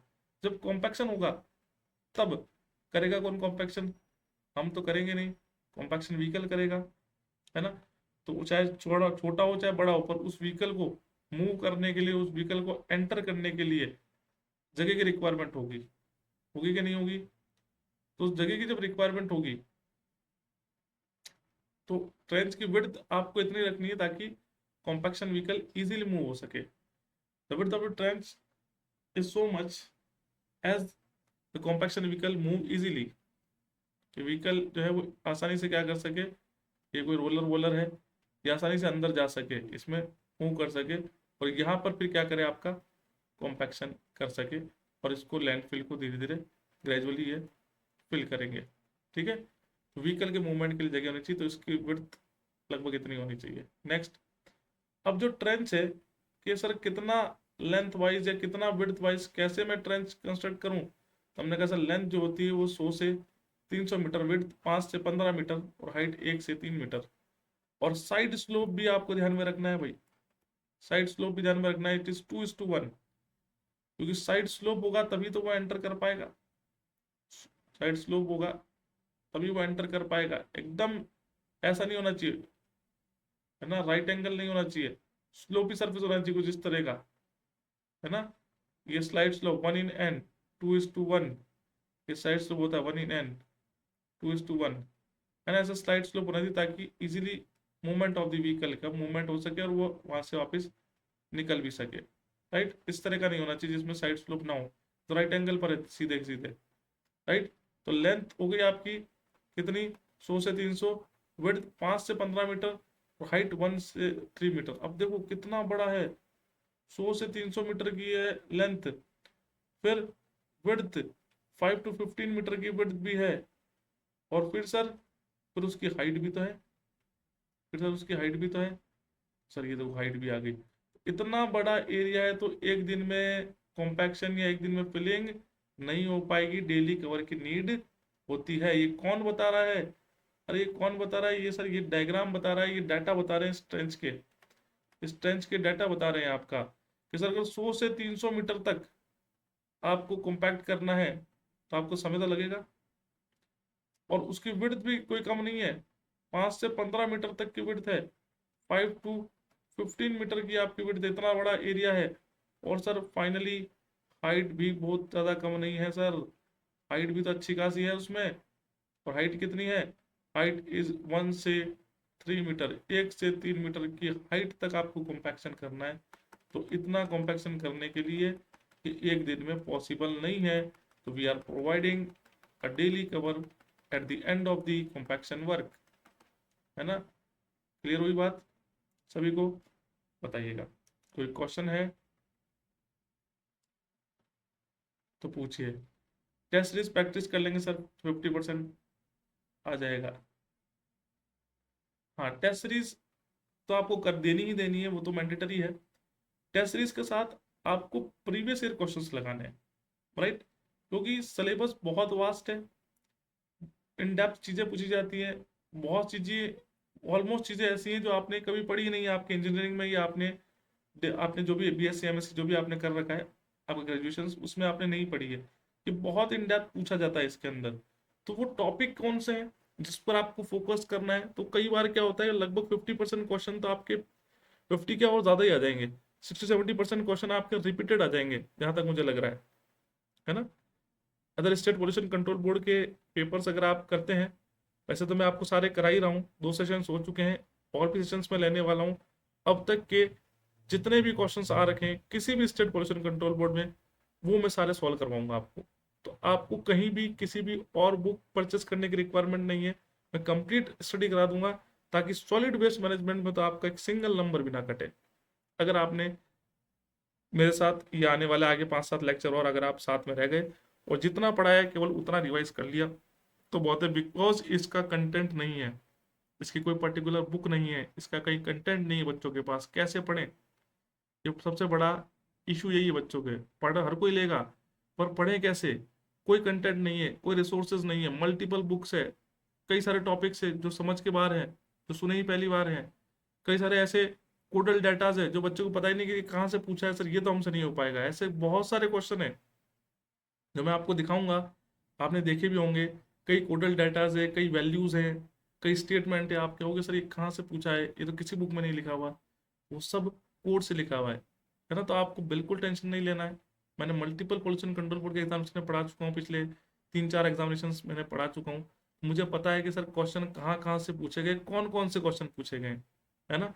तो उस जगह पर मैं ले जाके आपको छोड़ दूंगा। अब आपका काम है उसी को रिवाइज करना, चीज़ों को उसके आसपास चीज़ें देखना, उसके बाहर क्वेश्चन नहीं जाएगा, ये गारंटी है। Test series previous year question को फॉलो करके तैयार हुआ, हाँ उसको फॉलो करके तैयार हुआ है, पर सारे क्वेश्चन तो वो नहीं डाले होंगे ना, कुछ क्वेश्चंस न्यू भी डाले होंगे, कुछ क्वेश्चन स्टैंडर्ड बुक से भी लिए गए होंगे, राइट। अपने को फोकस टेस्ट सीरीज पर तो करना ही है, और उसके साथ साथ आपको जो फोकस करना है वो पीवाईक्यूज पर जरूर करना है, क्योंकि बहुत सारे एग्जामिनेशंस ऐसे होते हैं, और ऑलमोस्ट सभी एग्जामिनेशन ऐसे जिसमें ऑलमोस्ट 50% to 60% क्वेश्चन तो पीवाईक्यू एज इट इज आ जाते हैं। अगर आप नहीं करेंगे तो सबसे बड़ा लॉस है आपका, है ना, सबसे बड़ा लॉस है। अरे मैसेज नहीं आता है क्या जब क्लास स्टार्ट होती है तो? हम्म, बताओ भाई, मैसेज वगैरह नहीं आता है क्या जब क्लास स्टार्ट होती है तो? आना चाहिए मैसेज तो। सर तो कह शेड्यूल लगाते ही मैसेज आ जाता है आप लोगों के पास।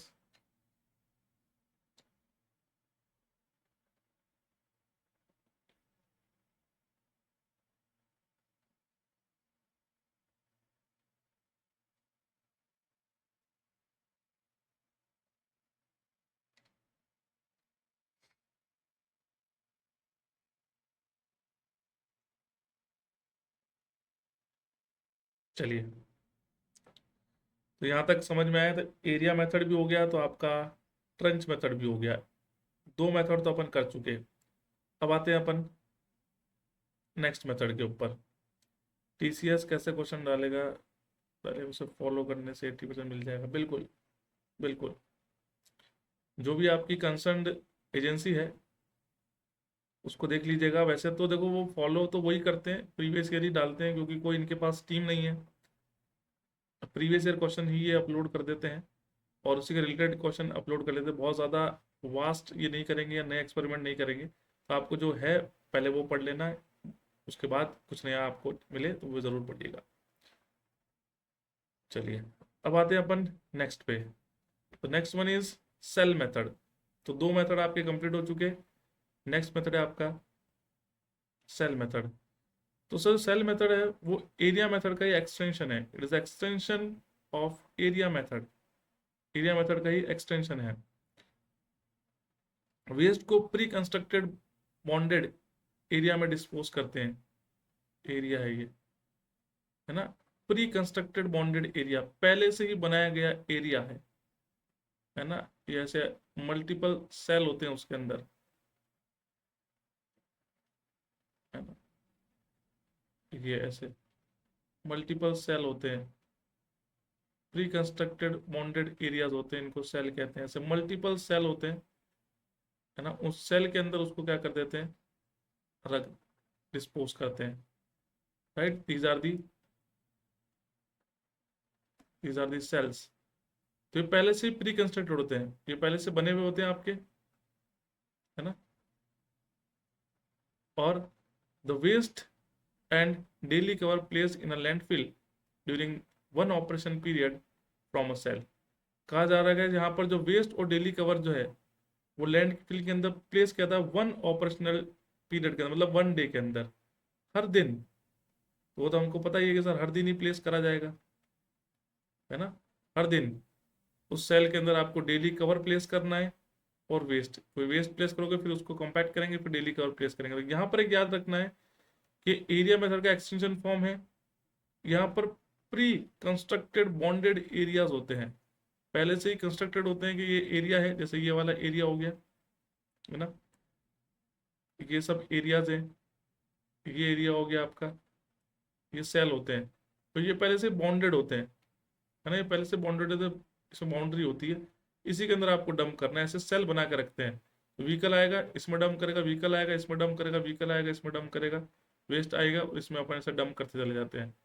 तो बाहर से वेस्ट लाए और इन सेल्स के अंदर आपने डंप कर दिया, जो कि प्री कंस्ट्रक्टेड होते हैं, पहले से बने हुए होते हैं। राइट, कोई डाउट, है ना। यहाँ पर डेली कवर प्लेस किया जाता है पर डे, 1 डे, हर दिन। आपको जितना भी कॉम्पैक्शन वगैरह आपने किया उस सेल के अंदर, उसके बाद आप डेली कवर मतलब कॉम्पैक्टेड क्ले को प्लेस कर दीजिए। But it's extended form of the cell method. तो क्या ये साइड क्लियर हुई सभी को? बताओ।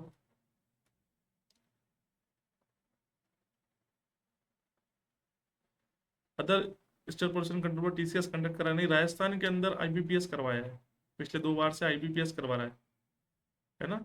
टीसीएस नहीं करा रहा है, आईबीपीएस करवा रहा है यहाँ पर तो। चलिए सत्यरंजन, ये क्लियर हुआ आपको सेल मेथड? कि सेल मेथड जो है वो एरिया मेथड का एक्सटेंडेड वर्जन है। इसमें वेस्ट को प्री कंस्ट्रक्टेड बॉन्डेड एरियाज के अंदर डिस्पोज किया जाता है और हर दिन जो डेली वेस्ट अपन वहाँ पर प्लेस करेंगे उसके बाद वहाँ पर एक कवरिंग मटेरियल, उसको डेली कवर कहते हैं, वो भी अप्लाई किया जाता है। ये हो गया सेल मेथड की बात।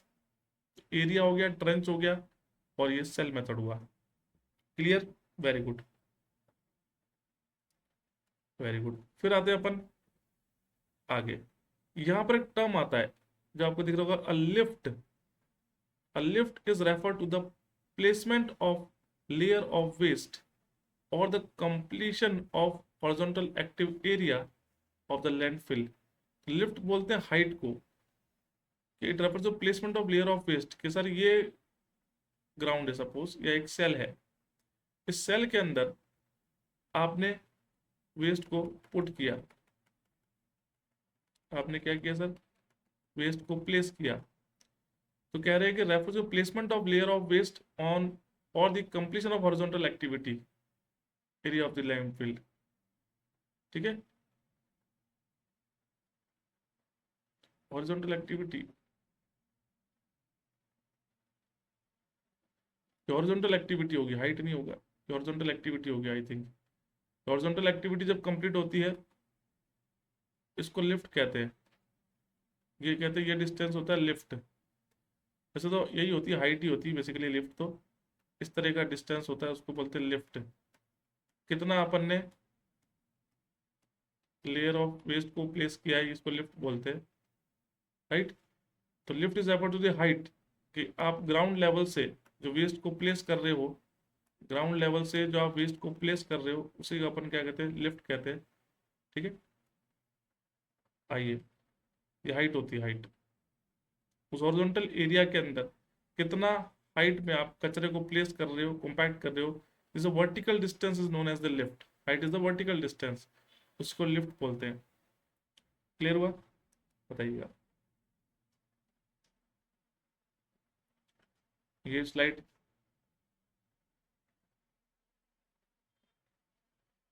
अब आते हैं अपन नेक्स्ट पे। नेक्स्ट इज व्हाट, ये है पूरी बात, है ना।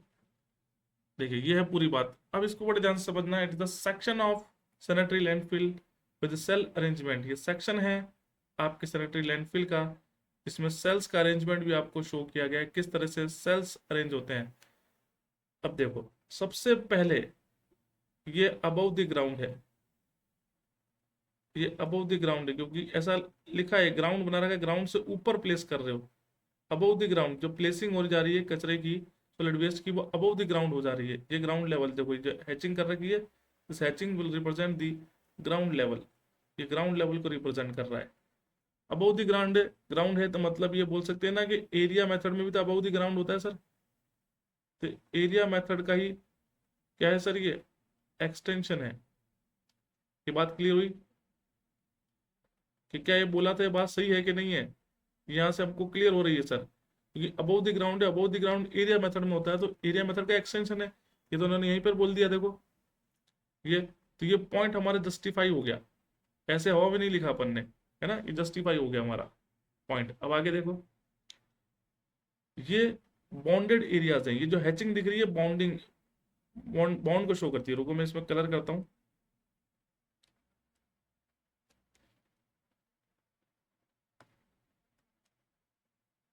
है ना।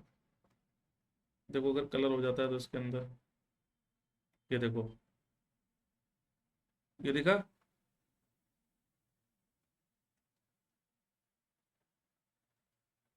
ये देखो,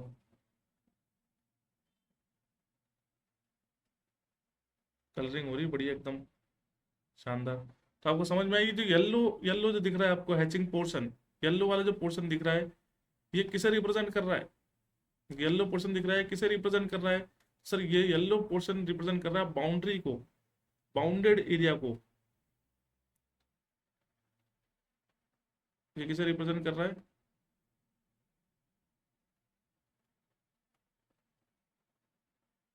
बाउंडेड एरिया को रिप्रेजेंट कर रहा है ये। तो सेकंड पॉइंट, हर एक चीज का अपने पास रीजन है, टेंशन नहीं लेना, जो लिखा है वो सब। यहाँ पर वेस्ट जो है वो प्री कंस्ट्रक्टेड, पहले से बने हुए बॉन्डेड एरियाज में डिस्पोज करते हैं, तो बात ठीक है। यहाँ पर ये जो बना रखे हैं, ये सेल्स जो बना रखे हैं, ये सेल की विड्थ है, ये सेल की विड्थ है, और ये पहले से ही प्री कंस्ट्रक्टेड है और बाउंडेड है। ये येलो वाली लाइन दिख रही है outline, this are the bounded area, ये बाउंडेड को शो कर रहा है, राइट। अब आगे नेक्स्ट देखिएगा, नेक्स्ट पॉइंट क्या लिखा है, waste and daily cover, waste and daily cover place in landfill during the one day. तो वेस्ट और डेली कवर यहाँ पर हर दिन प्लेस होता है। तो यहाँ पर देखिएगा कि ये लैंडफिल लाइनर सिस्टम है, लाइनर सिस्टम है। लाइनर सिस्टम मतलब लीचेट्स जो है वो सीप ना करे उसके लिए बॉटम में लाइनर लगा रखा है, एरो दिख रहा है, तो यहाँ पर इस बाउंड्री पे लाइनर लगा रखे हैं आपके, राइट। और ये देखो डेली कवर, ये दिख रहा है आपको, ये डेली कवर, यहाँ पर ये डेली कवर आपको दिख रहा होगा, ये मैंने पिंक कर दिया, ये डेली कवर यहाँ पर प्लेस है। जो स्मॉलर विड्थ की जो आपको दिख रही है, स्मॉलर विड्थ की जो दिख रही है वो डेली कवर है। इसको मैं देखूं, ये कलर पूरा ही चेंज होगा। ये स्मॉलर विड्थ की जो दिख रही है ना, एक तो होती बाउंड्री, आउटर सेक्शन है, ये तो बाउंड्री वाला था, आउटर सेक्शन है। ये जो इनर सेक्शन है, जो थिन लेयर है, थिन पैरेलल लेयर्स होती हैं, these are the daily covers. और यहाँ पर थिकनेस दिख रही है तो 15 सेंटीमीटर, यहाँ पर थिकनेस दे रही है आपको 15 सेंटीमीटर, है ना। कितनी रहेगी? 15 सेंटीमीटर। सेंटीमीटर को mm में कन्वर्ट करोगे तो 150 mm हो जाएगी। देखो यहाँ पर मैंने आपको बता भी रखा है, ये 150 mm मार्क कर रखी मैंने डेली कवर को, है ना। ये एरो दिखा रहे, ये वाला डेली कवर है, ये जो थिन बाउंड्रीज है, या these are the daily cover. बताओ भाई सत्यजीत, क्लियर हो रहा है आपको डायग्राम से, है ना। तो आपको कुछ भी याद रखना नहीं पड़ेगा, आखिरी में अगर आप डायग्राम देख लेंगे तो काम आपका बन जाएगा।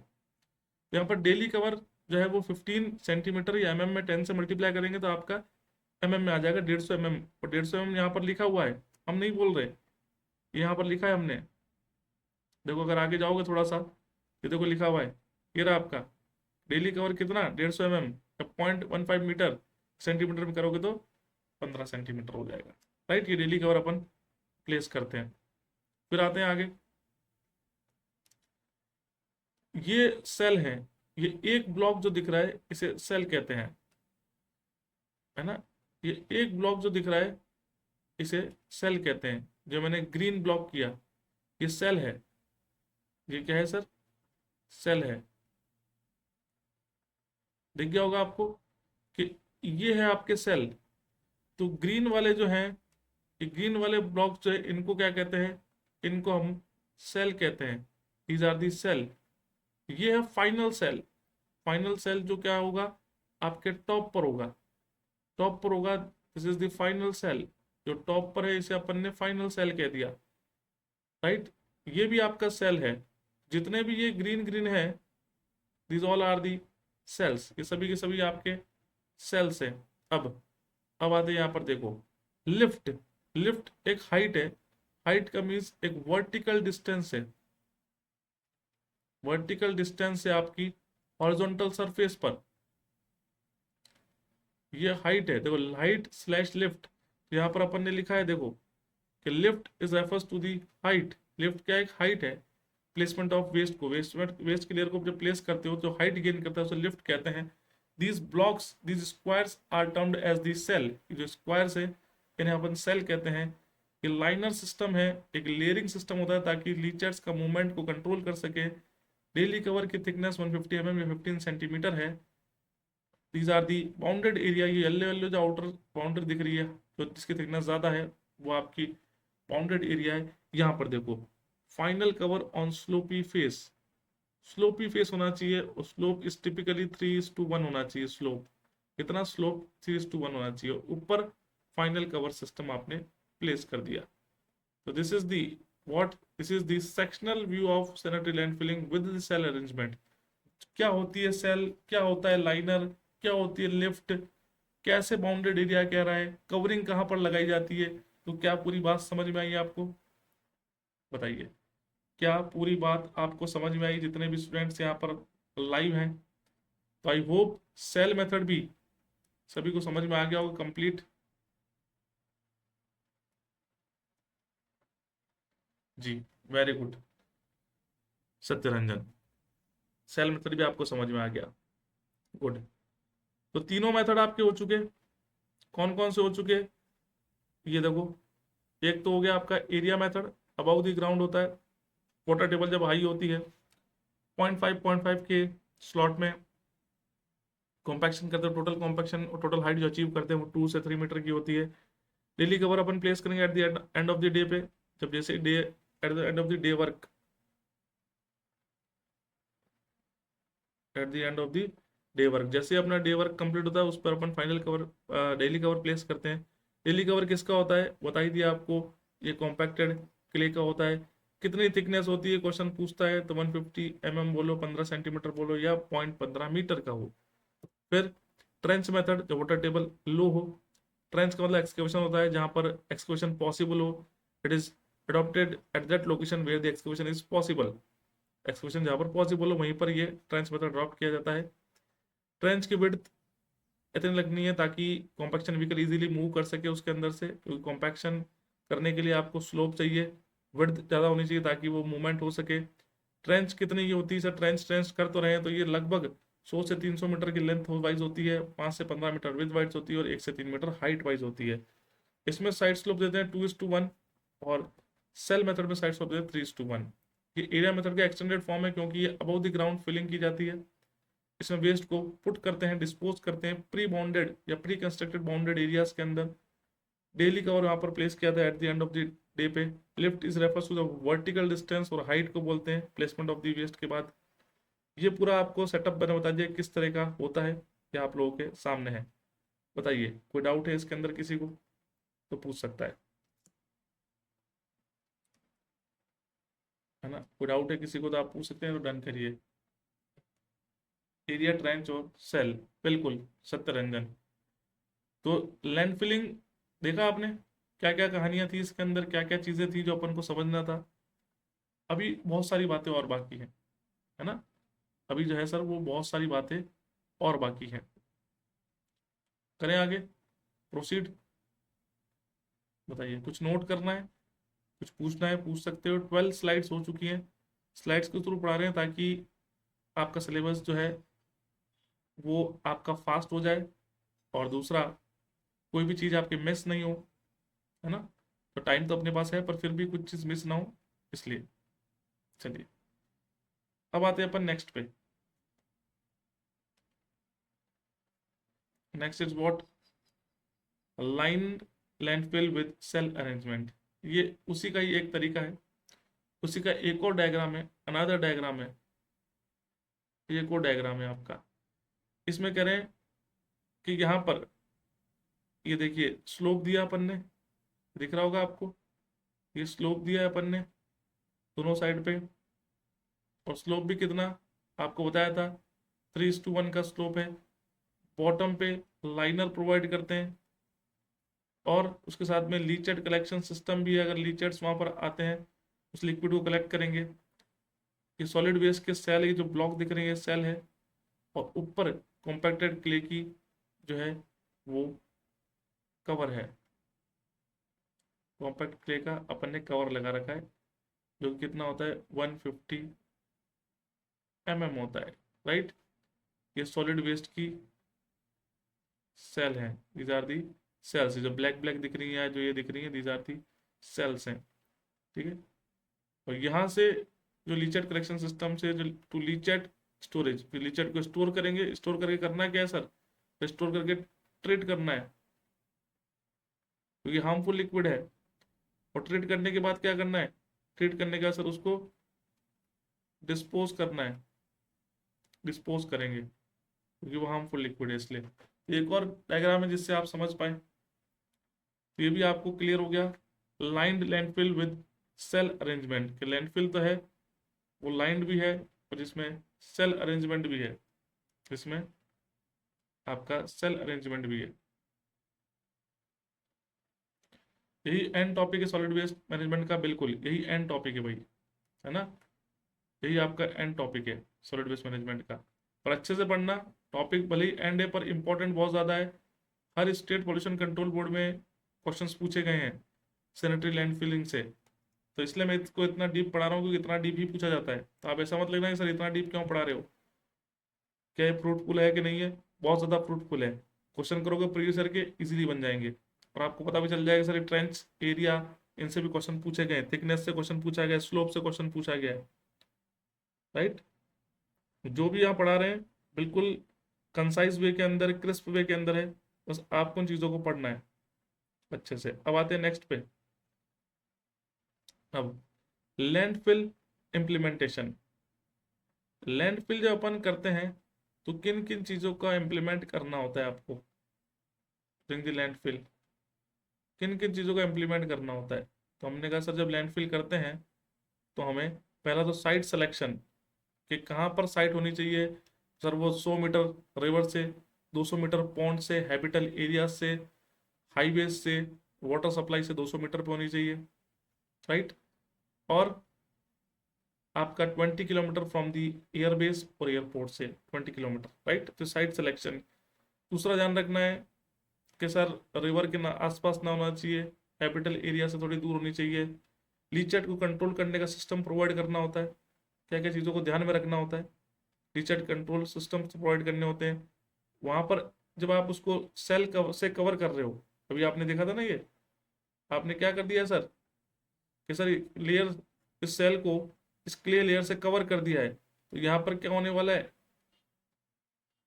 एन एरोबिक डीकम्पोजिशन होने वाला है, अगर ऑर्गेनिक मैटर है तो, है ना।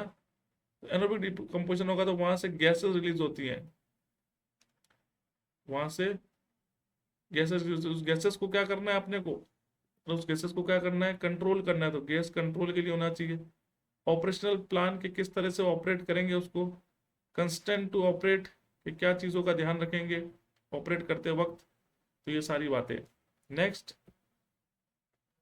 है ना। तो ये देखिएगा, थोड़े से इम्प्लीमेंटेशंस पर ध्यान दीजिएगा कि जब लैंडफिल साइट्स की बात आती है कि सर हमें लैंडफिल साइट्स कंस्ट्रक्ट करनी है, तो हमें किन किन बातों को ध्यान रखना है कि पहले तो साइट सिलेक्शन करना, कि वो जगह लोअर लाइंग एरियाज होनी चाहिए। अगर आप यूज कर रहे हो ट्रेंच मेथड, तो वहां पर नेचुरल डिप्रेशन पहले से प्रेजेंट होने चाहिए। जैसे एग्जांपल दो साइट सिलेक्शन में, कि अगर आप बोल रहे हो कि सर मैं ट्रेंच मेथड अडॉप्ट करूंगा, तो ट्रेंच मेथड, है ना, आप कह रहे हैं कि सर मैं ट्रेंच मेथड अडॉप्ट करूंगा। सर ट्रेंच मेथड आप अडॉप्ट करेंगे, पर कब करेंगे, where where natural depression,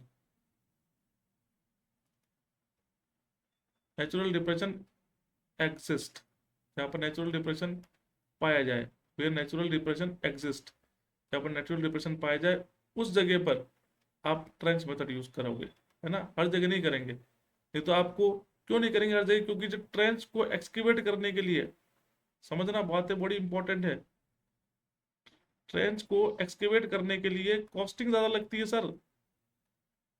trench को एक्सकेवेट करने के लिए, ट्रेंच को आपको एक्सकेवेशन करना होगा ना, तो एक्सकेवेशन करोगे तो वहां पर आपकी कॉस्टिंग ज्यादा आ जाएगी, कॉस्टिंग विल बी हाई। तो इसलिए आपको देखना है कि जहां पर पहले से ही नेचुरल डिप्रेशन प्रेजेंट है, वैली एरिया है, नेचुरल डिप्रेशन प्रेजेंट है, बस उसी साइड को आप अडॉप्ट कर लो और वहां पर ट्रेंच मेथड को अडॉप्ट कर लो, है ना। लीचर कंट्रोल सिस्टम के लिए आप लाइनर का यूज कर रहे हो, लाइनर का यूज कर रहे हो, राइट। ये देखो डायग्राम, ये देखो आप लाइनर का यूज कर रहे हो ना, क्योंकि आपको लीचर को कंट्रोल करना है, ताकि ये जो है ये सीप ना करे। ये जो लीचर यहाँ से पास हो, ये वाटर यहाँ से जब पास हो तो ये सीप ना करे, तो सीप करेगा तो क्या होगा, नीचे वाटर टेबल प्रेजेंट है, नीचे वाटर टेबल प्रेजेंट है, कंटेमिनेट करेगा, तो लाइनर आपने को प्रोवाइड करना है ना। तो लीचर कंट्रोल के लिए लाइनर प्रोवाइड करते हैं। गैस कंट्रोल के लिए पाइप्स वगैरह प्रोवाइड करते हैं ताकि एक्सपल्जन ना हो, है ना। पाइप्स वगैरह प्रोवाइड करते हैं गैस कंट्रोल के, ताकि एक्सपल्जन ना हो, है ना, ब्लास्ट ना हो, ब्लास्ट वगैरह ना हो, कोई इंजरी ना हो वहां पर। ऑपरेशनल प्लान कि किस तरह से आप ऑपरेट करोगे, किन किन बातों को ध्यान में रखोगे, operation plan. Concern to operate, क्यों उसको ऑपरेट किया जा रहा है, क्या कंसर्न है उसको ऑपरेट करने का, वो भी आपको ध्यान रखना है ना। तो these are the land filling implementation, these are the land filling implementation, ये सभी आपकी लैंड फिलिंग इम्प्लीमेंटेशन है, राइट। बताइए, क्लियर हुआ जितने भी स्टूडेंट्स हैं, बताओ। लेट आ रहे हो यार, अब आए हो सारे बच्चे, धीरे धीरे आने लगे हो। सुश्री रेखा, सलमान, तपस, कहाँ थे पहले, पता नहीं चला था क्या आपको क्लास के बारे में। मैंने तो 1.5 घंटे पहले ही शेड्यूल कर दिया था क्लास, 2:30 पे शेड्यूल कर दिया था क्लास, तो आपको देखना चाहिए, है ना। बाकी एज यूजल रहेगा आपका, पर आज थोड़ा सा टाइम था तो मैंने कहा पढ़ा देते हैं आपको, क्यों, राइट। चलिए, यहाँ तक क्लियर हुआ आपको, बताइए, कोई डाउट है किसी को, पूछ सकता है। किसी भी स्टूडेंट्स को कोई भी डाउट है तो पूछ सकता है, बताइए, जो बच्चे अभी आए हैं। अब पढ़ाने में तो अभी कंटिन्यू कर देंगे, पर रीज़न ये है कि एक साथ ग्रास्प करना, क्योंकि नई नई चीज़ें हैं ये, तो पॉसिबल नहीं है। तो अपन थोड़ा थोड़ा करके इसको पढ़ रहे हैं। अगर हो सका तो एक बार आप देख लीजिएगा। आज का वीडियो आ जाएगा विद इन 15-20 मिनट्स में आ जाता है। तो आप लाइव सेगमेंट में जाके देख लीजिएगा सलमान, है ना। जो बच्चों को रहता है कि सर वीडियो अपलोड नहीं हो, वीडियो क्या, अगर आप एप्लीकेशन पे क्लास ले हो तो लगभग आपका मान के चलो मैक्सिमम 1 आवर, मान के चलो 1 घंटे के अंदर वो वीडियो आ जाएगा। पर वो इंपोर्ट करना पड़ता है आपके फोल्डर के अंदर। पर आप लाइव सेगमेंट में जाओगे ना, लाइव क्लासेस में, वहां पर आपको दिख जाएगा, वहां पर आपको विजिबल हो जाता है ना। वो अपने आप आता है, ऑटोमेटिकली है वो सब। तो वहां सर्च कर लीजिएगा, लेक्चर नंबर 19 SWM, ऐसा सर्च कर लीजिएगा। अगर नहीं दिखे ना तो सर्च कर लेना। तो एक साथ नहीं पढ़ाना है अपने को, क्योंकि फिर आपको भी तो पढ़ना है, उसको ध्यान से समझना है, थोड़ा सा माइंड को भी रिलैक्स करना है, जो पढ़ा है वो समझ में आया कि नहीं आया। तो इसलिए अगर हो सका तो 8 या 8:30 पे अपन आज क्लास ले लेंगे, अदरवाइज कल ही लेंगे, क्योंकि आज की क्लास तो हो चुकी है। फिर भी देख लेना, अगर आप शेड्यूल रहे, है ना, 8:30 के आसपास या 8 बजे आके आप देख लेना एक बार, शेड्यूल रहे तो आप ज्वाइन कर लेना, अदरवाइज कल अपन लेंगे। अगर मुझे कुछ काम नहीं रहा तो मैं अपन एक क्लास और ले लेंगे आपकी, ताकि इसको वाइंड अप करा सकें, फिर अपन नेक्स्ट टॉपिक पर आ सके, क्योंकि लास्ट ही टॉपिक बच रहा है ना, लास्ट ही टॉपिक बच रहा है। बताइए। और एक सेशन फटाफट से बताता हूँ आपको, आज अपन ने क्या क्या पढ़ा है। जो बच्चे अभी कनेक्ट हुए हैं हमारे से, तो किसी कारण से कनेक्ट नहीं हो पाए, उनको फटाफट बताता हूँ कि अपन ने आज क्या क्या पढ़ा है। जल्दी से देखिएगा, आपको एक रिकैप देते हैं आज के सेशन का। 14 स्लाइड्स अपन ने पढ़ चुके हैं आज। अब इस 14 स्लाइड्स में अपन आते हैं फर्स्ट स्लाइड पे, बस सुनते जाना आप। ये स्टार्ट किया था अपन lecture number 19 solid waste management. इसके अंदर लैंडफिलिंग क्या होती है, कि सर वो मटेरियल जिनको और किसी मेथड से डिस्पोज नहीं किया जा सके, या वो मटेरियल जिनको डिस्पोज किया भी जा सकता है बट वहां पर ऐसी फैसिलिटी अवेलेबल नहीं है, तो फिर उसको लैंड में फिलिंग कर दिया जाएगा, मतलब ग्राउंड में फिलिंग कर देते हैं उस मटेरियल को। बेसिकली CND वेस्ट भी यहाँ पर लैंड फिलिंग की जाती है उनका। तो अब SLF क्वेश्चन पूछा गया था, SLF क्या है, तो SLF is represent as the secured landfill. Secured landfill भी कहते हैं, सैनिटरी लैंडफिल भी कहते हैं। कब कहते हैं, कैसे कहते हैं, तो वो देखिएगा, सिक्योर्ड और सैनिटरी। तो हमने कहा कि सर सिक्योर्ड लैंडफिल कहा जाता है आपका हैजार्डस वेस्ट मैनेजमेंट रूल के अकॉर्डिंग, है ना। हैजार्डस वेस्ट मैनेजमेंट रूल के अकॉर्डिंग वहां पर लिखा हुआ है कि सिक्योर्ड लैंडफिल जिसको इंजीनियर्ड या इंजीनियरिंग लैंडफिल भी कहा जाता है, और म्युनिसिपल सॉलिड वेस्ट के अकॉर्डिंग इसे सैनिटरी लैंडफिल कहते हैं। कंट्रोल टिपिंग भी लैंडफिलिंग का ही एक नाम है। कोई क्वेश्चन पूछा है कंट्रोल ट्रिपिंग किसे कहते हैं, तो control tripping is known as landfill, right. Next आते हैं अपन, नेक्स्ट इज व्हाट, नेक्स्ट है आपका द फाइनल फंक्शनल एलिमेंट होता है सॉलिड वेस्ट मैनेजमेंट के अंदर डिस्पोजल। तो डिस्पोजल किसके द्वारा अचीव किया जाता है, with the help of landfills.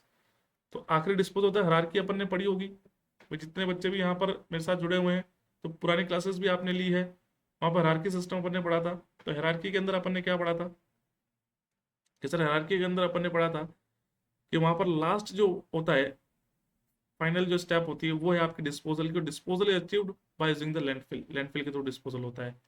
Secured या इंजीनियरिंग लैंडफिल क्यों कहते हैं, क्योंकि यहाँ पे इंजीनियरिंग बरियल होता है, मतलब इंजीनियरिंग एप्लीकेशंस का भी यूज होता है, इससे इसको इंजीनियरिंग बरियल भी कहते हैं। सिक्योर्ड लैंडफिल या इंजीनियरिंग लैंडफिल कहा जाता है।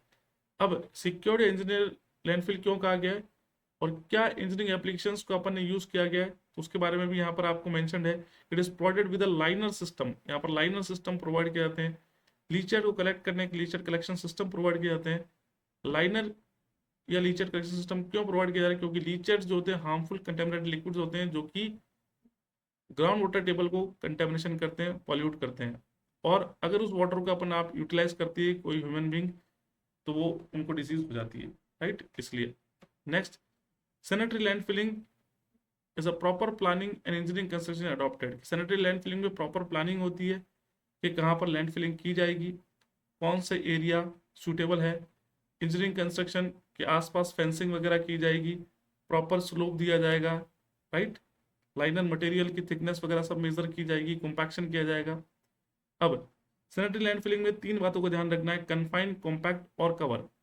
कन्फाइन का मतलब उस वेस्ट को मिनिमाइज करना है, कॉम्पैक्ट का मतलब उस वेस्ट के वॉल्यूम को रिड्यूस करना है कॉम्पैक्शन के थ्रू, कवर टू प्रोटेक्ट करना है उस वेस्ट को with the help of the liners और क्ले, ताकि रेन वाटर या वेस्ट जो है एटमॉस्फेयर में डायरेक्ट कॉन्टैक्ट ना हो और ड्रेनेज के द्वारा सीपेज भी ना हो वाटर का, है ना। Next, landfills are generally design for design period of, कि लैंडफिल जो है वो कितने सालों के लिए डिजाइन की जाती है, it is design for design period of 20 to 25 years के लिए डिजाइन की जाती है। कुछ 7 एसेंशियल कंपोनेंट्स होते हैं जिसको आपको ध्यान रखना है ड्यूरिंग लैंड फिलिंग। तो पहला था लाइनर सिस्टम। लाइनर सिस्टम जो आपको दिख रहा होगा यहाँ पर साइड में और बेस में, साइड्स, दोनों साइड्स और बेस दोनों जगह इसको प्रोवाइड करते हैं लाइनर सिस्टम को। क्यों? ताकि यहाँ से ये जो एरो दिख रहा है क्या बता रहा है कि सीपेज ना हो, उन लीचर्स का सीपेज ना हो। फिर लीचर को कंट्रोल करना है कि लीचर्स जनरेट होंगे होंगे कंट्रोल करना है, कलेक्ट करना है, उसको ट्रीट करना है, ठीक है, क्योंकि वो हार्मफुल लिक्विड उसको बिना ट्रीट कर डिस्पोज नहीं कर सकते। फिर गैसेस प्रोड्यूस होगी, एनारोबिक डिकम्पोजिशन होगा, मैंने बताया क्योंकि आपने लैंडफिल को कवर कर दिया है क्ले से, तो ऑक्सीजन कट ऑफ बंद हो चुकी है, तो वहां पर क्या होगा, गैसेस प्रोड्यूस होगी, तो गैसेस को कलेक्ट करना है, गैसेस को कंट्रोल भी करना है और ट्रीट करना है, और अगर कुछ गैसेस उसमें यूजफुल है तो उसको यूज भी करना है, राइट। फाइनल कवर प्रोवाइड करना है ताकि उस रेनफॉल या ड्रेनेज वाटर से अपन प्रिवेंट कर पाए। सरफेस वाटर ड्रेनेज सिस्टम भी प्रोवाइड करना है कि अगर आसपास से कोई, अगर फ्लड आती है, रेनफॉल आती है या कोई लीकेज वगैरह होता है, तो वो सरफेस वाला वाटर जो है वो कंटेमिनेट ना करे या एंटर ना करे उस लैंडफिल में। तो बाउंड्री वगैरह बनानी है, स्लोप्स वगैरह देने हैं, ठीक है, ड्रेनेज पाइप्स प्रोवाइड करने हैं। फिर इन्वायरमेंटल मॉनिटरिंग सिस्टम के उस लैंडफिल से क्या वहाँ का इन्वायरमेंट हार्म हो रहा है, क्या वाटर टेबल उनकी हार्म हो रही है, तो उसको भी प्रॉपर मॉनिटर करना है आपको। Closure and post closure plans, है ना, ये आपको दिख जाएगा, अभी मेरी ये फोटो है, इसके पीछे दिख जाएगा। Closure and post closure plan जो है उस पर भी आपको ध्यान में रखना है ना, कि पोस्ट क्लोजर और क्लोजर प्लान के कितने साल के बाद इसको अपने को बंद करना है, वो सारी बातें ये आपको यहाँ पर ध्यान रखनी है। नेक्स्ट अपन बात करें, ये बड़ी इंपॉर्टेंट स्लाइड है जो आपके स्क्रीन के सामने है, इसमें नोट लिखा हुआ है और नोट में क्या क्या बातें हैं, जितनी भी बातें हैं वो सब इंपॉर्टेंट है। पहला कि स्मॉल लैंडफिल होगी जिसका एरिया 5 हेक्टेयर से कम, उसे स्मॉल लैंडफिल कहा जाता है। मीडियम लैंडफिल जो होती है उसके एरिया 5 to 20 हेक्टेयर होता है और लार्ज का एरिया 20 हेक्टेयर से ज़्यादा होता है, राइट। दूसरा अपन ने कहा कि सर कि हेक्टेयर क्या है, हेक्टेयर से यूनिट है, एरिया की यूनिट है, 1 हेक्टेयर का 10⁴ मीटर स्क्वायर, और ये कंसेप्ट काम आएगा जब आप लैंडफिल का वॉल्यूम या लैंडफिल की साइज कैलकुलेट करते हैं तब। ऐसा क्वेश्चन मैंने शायद PYQ में करा भी रखा है, आपकी वीडियो जो यूट्यूब पर हुई थी वो मैंने अपलोड करवा भी दी आपकी एप्लीकेशन पे फोल्डर में, उसको चेक कर लीजिएगा ना। PDF वो कुछ और फॉर्मेट में है, वो कन्वर्ट नहीं हो रही है, वो सर को भेज दिए, सर कन्वर्ट करके आपको डाल देंगे, उसकी PDF भी आ जाएगी आपको। दूसरा, डिस्टेंस बड़ा इंपॉर्टेंट यहाँ लिख रखा है मैंने, मोस्ट मोस्ट मोस्ट इंपॉर्टेंट, कि पूछा गया है बहुत बार फिर स्टेट पॉल्यूशन कंट्रोल बोर्ड के एग्जामिनेशन में कि लैंडफिल जो होती है वो रिवर से, पॉन्ड से, हाईवे से, एयर बेस से कितनी दूरी पर होनी चाहिए, कम से कम। रिवर से 100 मीटर, पॉन्ड से 100 metre, highway, habitable areas, public park, water supply 200 metre, और एयरपोर्ट से 20 किलोमीटर की डिस्टेंस पर होनी चाहिए, राइट। यहाँ तक clear. Next, well compacted municipal solid waste, जो डेंसिटी होती है लैंडफिल की, वो क्वेश्चन पूछा गया, 900 to 1100 kg पर मीटर की वो होती है। कॉम्पैक्शन अगर आप करते हैं तो वॉल्यूम कम होता है, डेंसिटी बढ़ जाती है। और 3 मेथड है, एरिया, ट्रेंच और सेल मेथड। एरिया मेथड में अबव द ग्राउंड होता है फिलिंग, वाटर टेबल हाई हो उस कंडीशन में, क्योंकि वहाँ कंडम्पशन के चांसेस ज़्यादा होते हैं। 2 से 3 मीटर तक टोटल हाइट होती है जो 0.5 करके अचीव की जाती है। At the end of the day daily cover provide किया जाता है, वो किसका होता है, कॉम्पैक्टेड क्ले का होता है, इसकी थिकनेस 150 mm होती है। ट्रेंच मेथड जो होता है जिसमें नेचुरल डिप्रेशन प्रेजेंट हो या ऐसा जगह जहाँ पर एक्सकवेशन पॉसिबल है, वाटर टेबल लो है, वहाँ पर इसको अडॉप्ट किया जाता है। ये भी ध्यान रखना है कि जब ट्रेंच मेथड करोगे तो वहाँ पे कॉम्पैक्शन करने के लिए व्हीकल इजीली जो क्या मूव कर सके, इतना विड्थ होनी चाहिए उसकी। ट्रेंच कितने कितने की होनी चाहिए, लगभग तो 100 से 300 मीटर तक की ट्रेंच की लेंथ होती है, आपकी 5 से 15 मीटर विड्थ होती है, एंड 1 to 3 मीटर उसकी हाइट होती है। स्लोप दिया जाता है 2:1 का। सेल मेथड के अंदर एरिया का एक्सटेंडेड वर्जन है, क्योंकि ये भी अबव दी ग्राउंड लेवल किया जाता है। इसमें पहले से ही कंस्ट्रक्टेड प्री बाउंडेड एरियाज होते हैं, जिसमें बाउंड्री की गई होती है, पहले से कंस्ट्रक्टेड एरिया होता है, उसी में आपको डंपिंग करनी है, डिस्पोजल करना है, और eight the end of the day पे आपको यहाँ पर भी क्या करना है, डेली कवर प्रोवाइड करना है। Lift is the refer to the vertical distance, जब वेस्ट को प्लेस करते हैं उस दौरान जो वर्टिकल हाइट अचीव करता है उसी को लिफ्ट किया जाता है। ये पूरा डायग्राम मैंने समझा रखा है, वर्टिकल डिस्टेंस क्या है, लाइनर की थिकनेस कौन सी है, सेल कौन सा, डेली कवर कौन सा है, राइट। बाउंड्री कौन सी अबव द ग्राउंड लेवल क्यों है, ये देख लीजिएगा, राइट, दोनों डायग्राम। आखिरी जो है वो लैंड फिलिंग की implementation, site selection, leachate control, gas control, operation plan और आपके कंसेंट टू ऑपरेट, है ना, इसको बात को ध्यान रखिएगा। इतने 14 स्लाइड्स अपन ने आज रीड आउट करी है, अपन ने पढ़ी अच्छे से। अब हम जो नेक्स्ट टॉपिक पे आने वाले हैं वो इसी का ही है, अभी खत्म नहीं हुआ है, और वो है लीचेट क्या होता है। सर बार बार अपन लीचेट्स की बात कर रहे हैं, how they will form, the nature of the leachates, nature कैसे होता है, वो सारी बातें अपन यहाँ पर आप लोगों से डिस्कस करेंगे नेक्स्ट लेक्चर में, राइट। बताओ अब कोई डाउट है किसी को? जो बच्चे लेट भी आए थे उनके लिए भी मैंने एक बार क्विक रिवीजन रख दिया ताकि सब बच्चे समझ पाए आज का सेशन क्या था। बताओ, तो इस सेशन को यहीं पर एंड करेंगे, मिलेंगे आपसे नेक्स्ट सेशन के अंदर।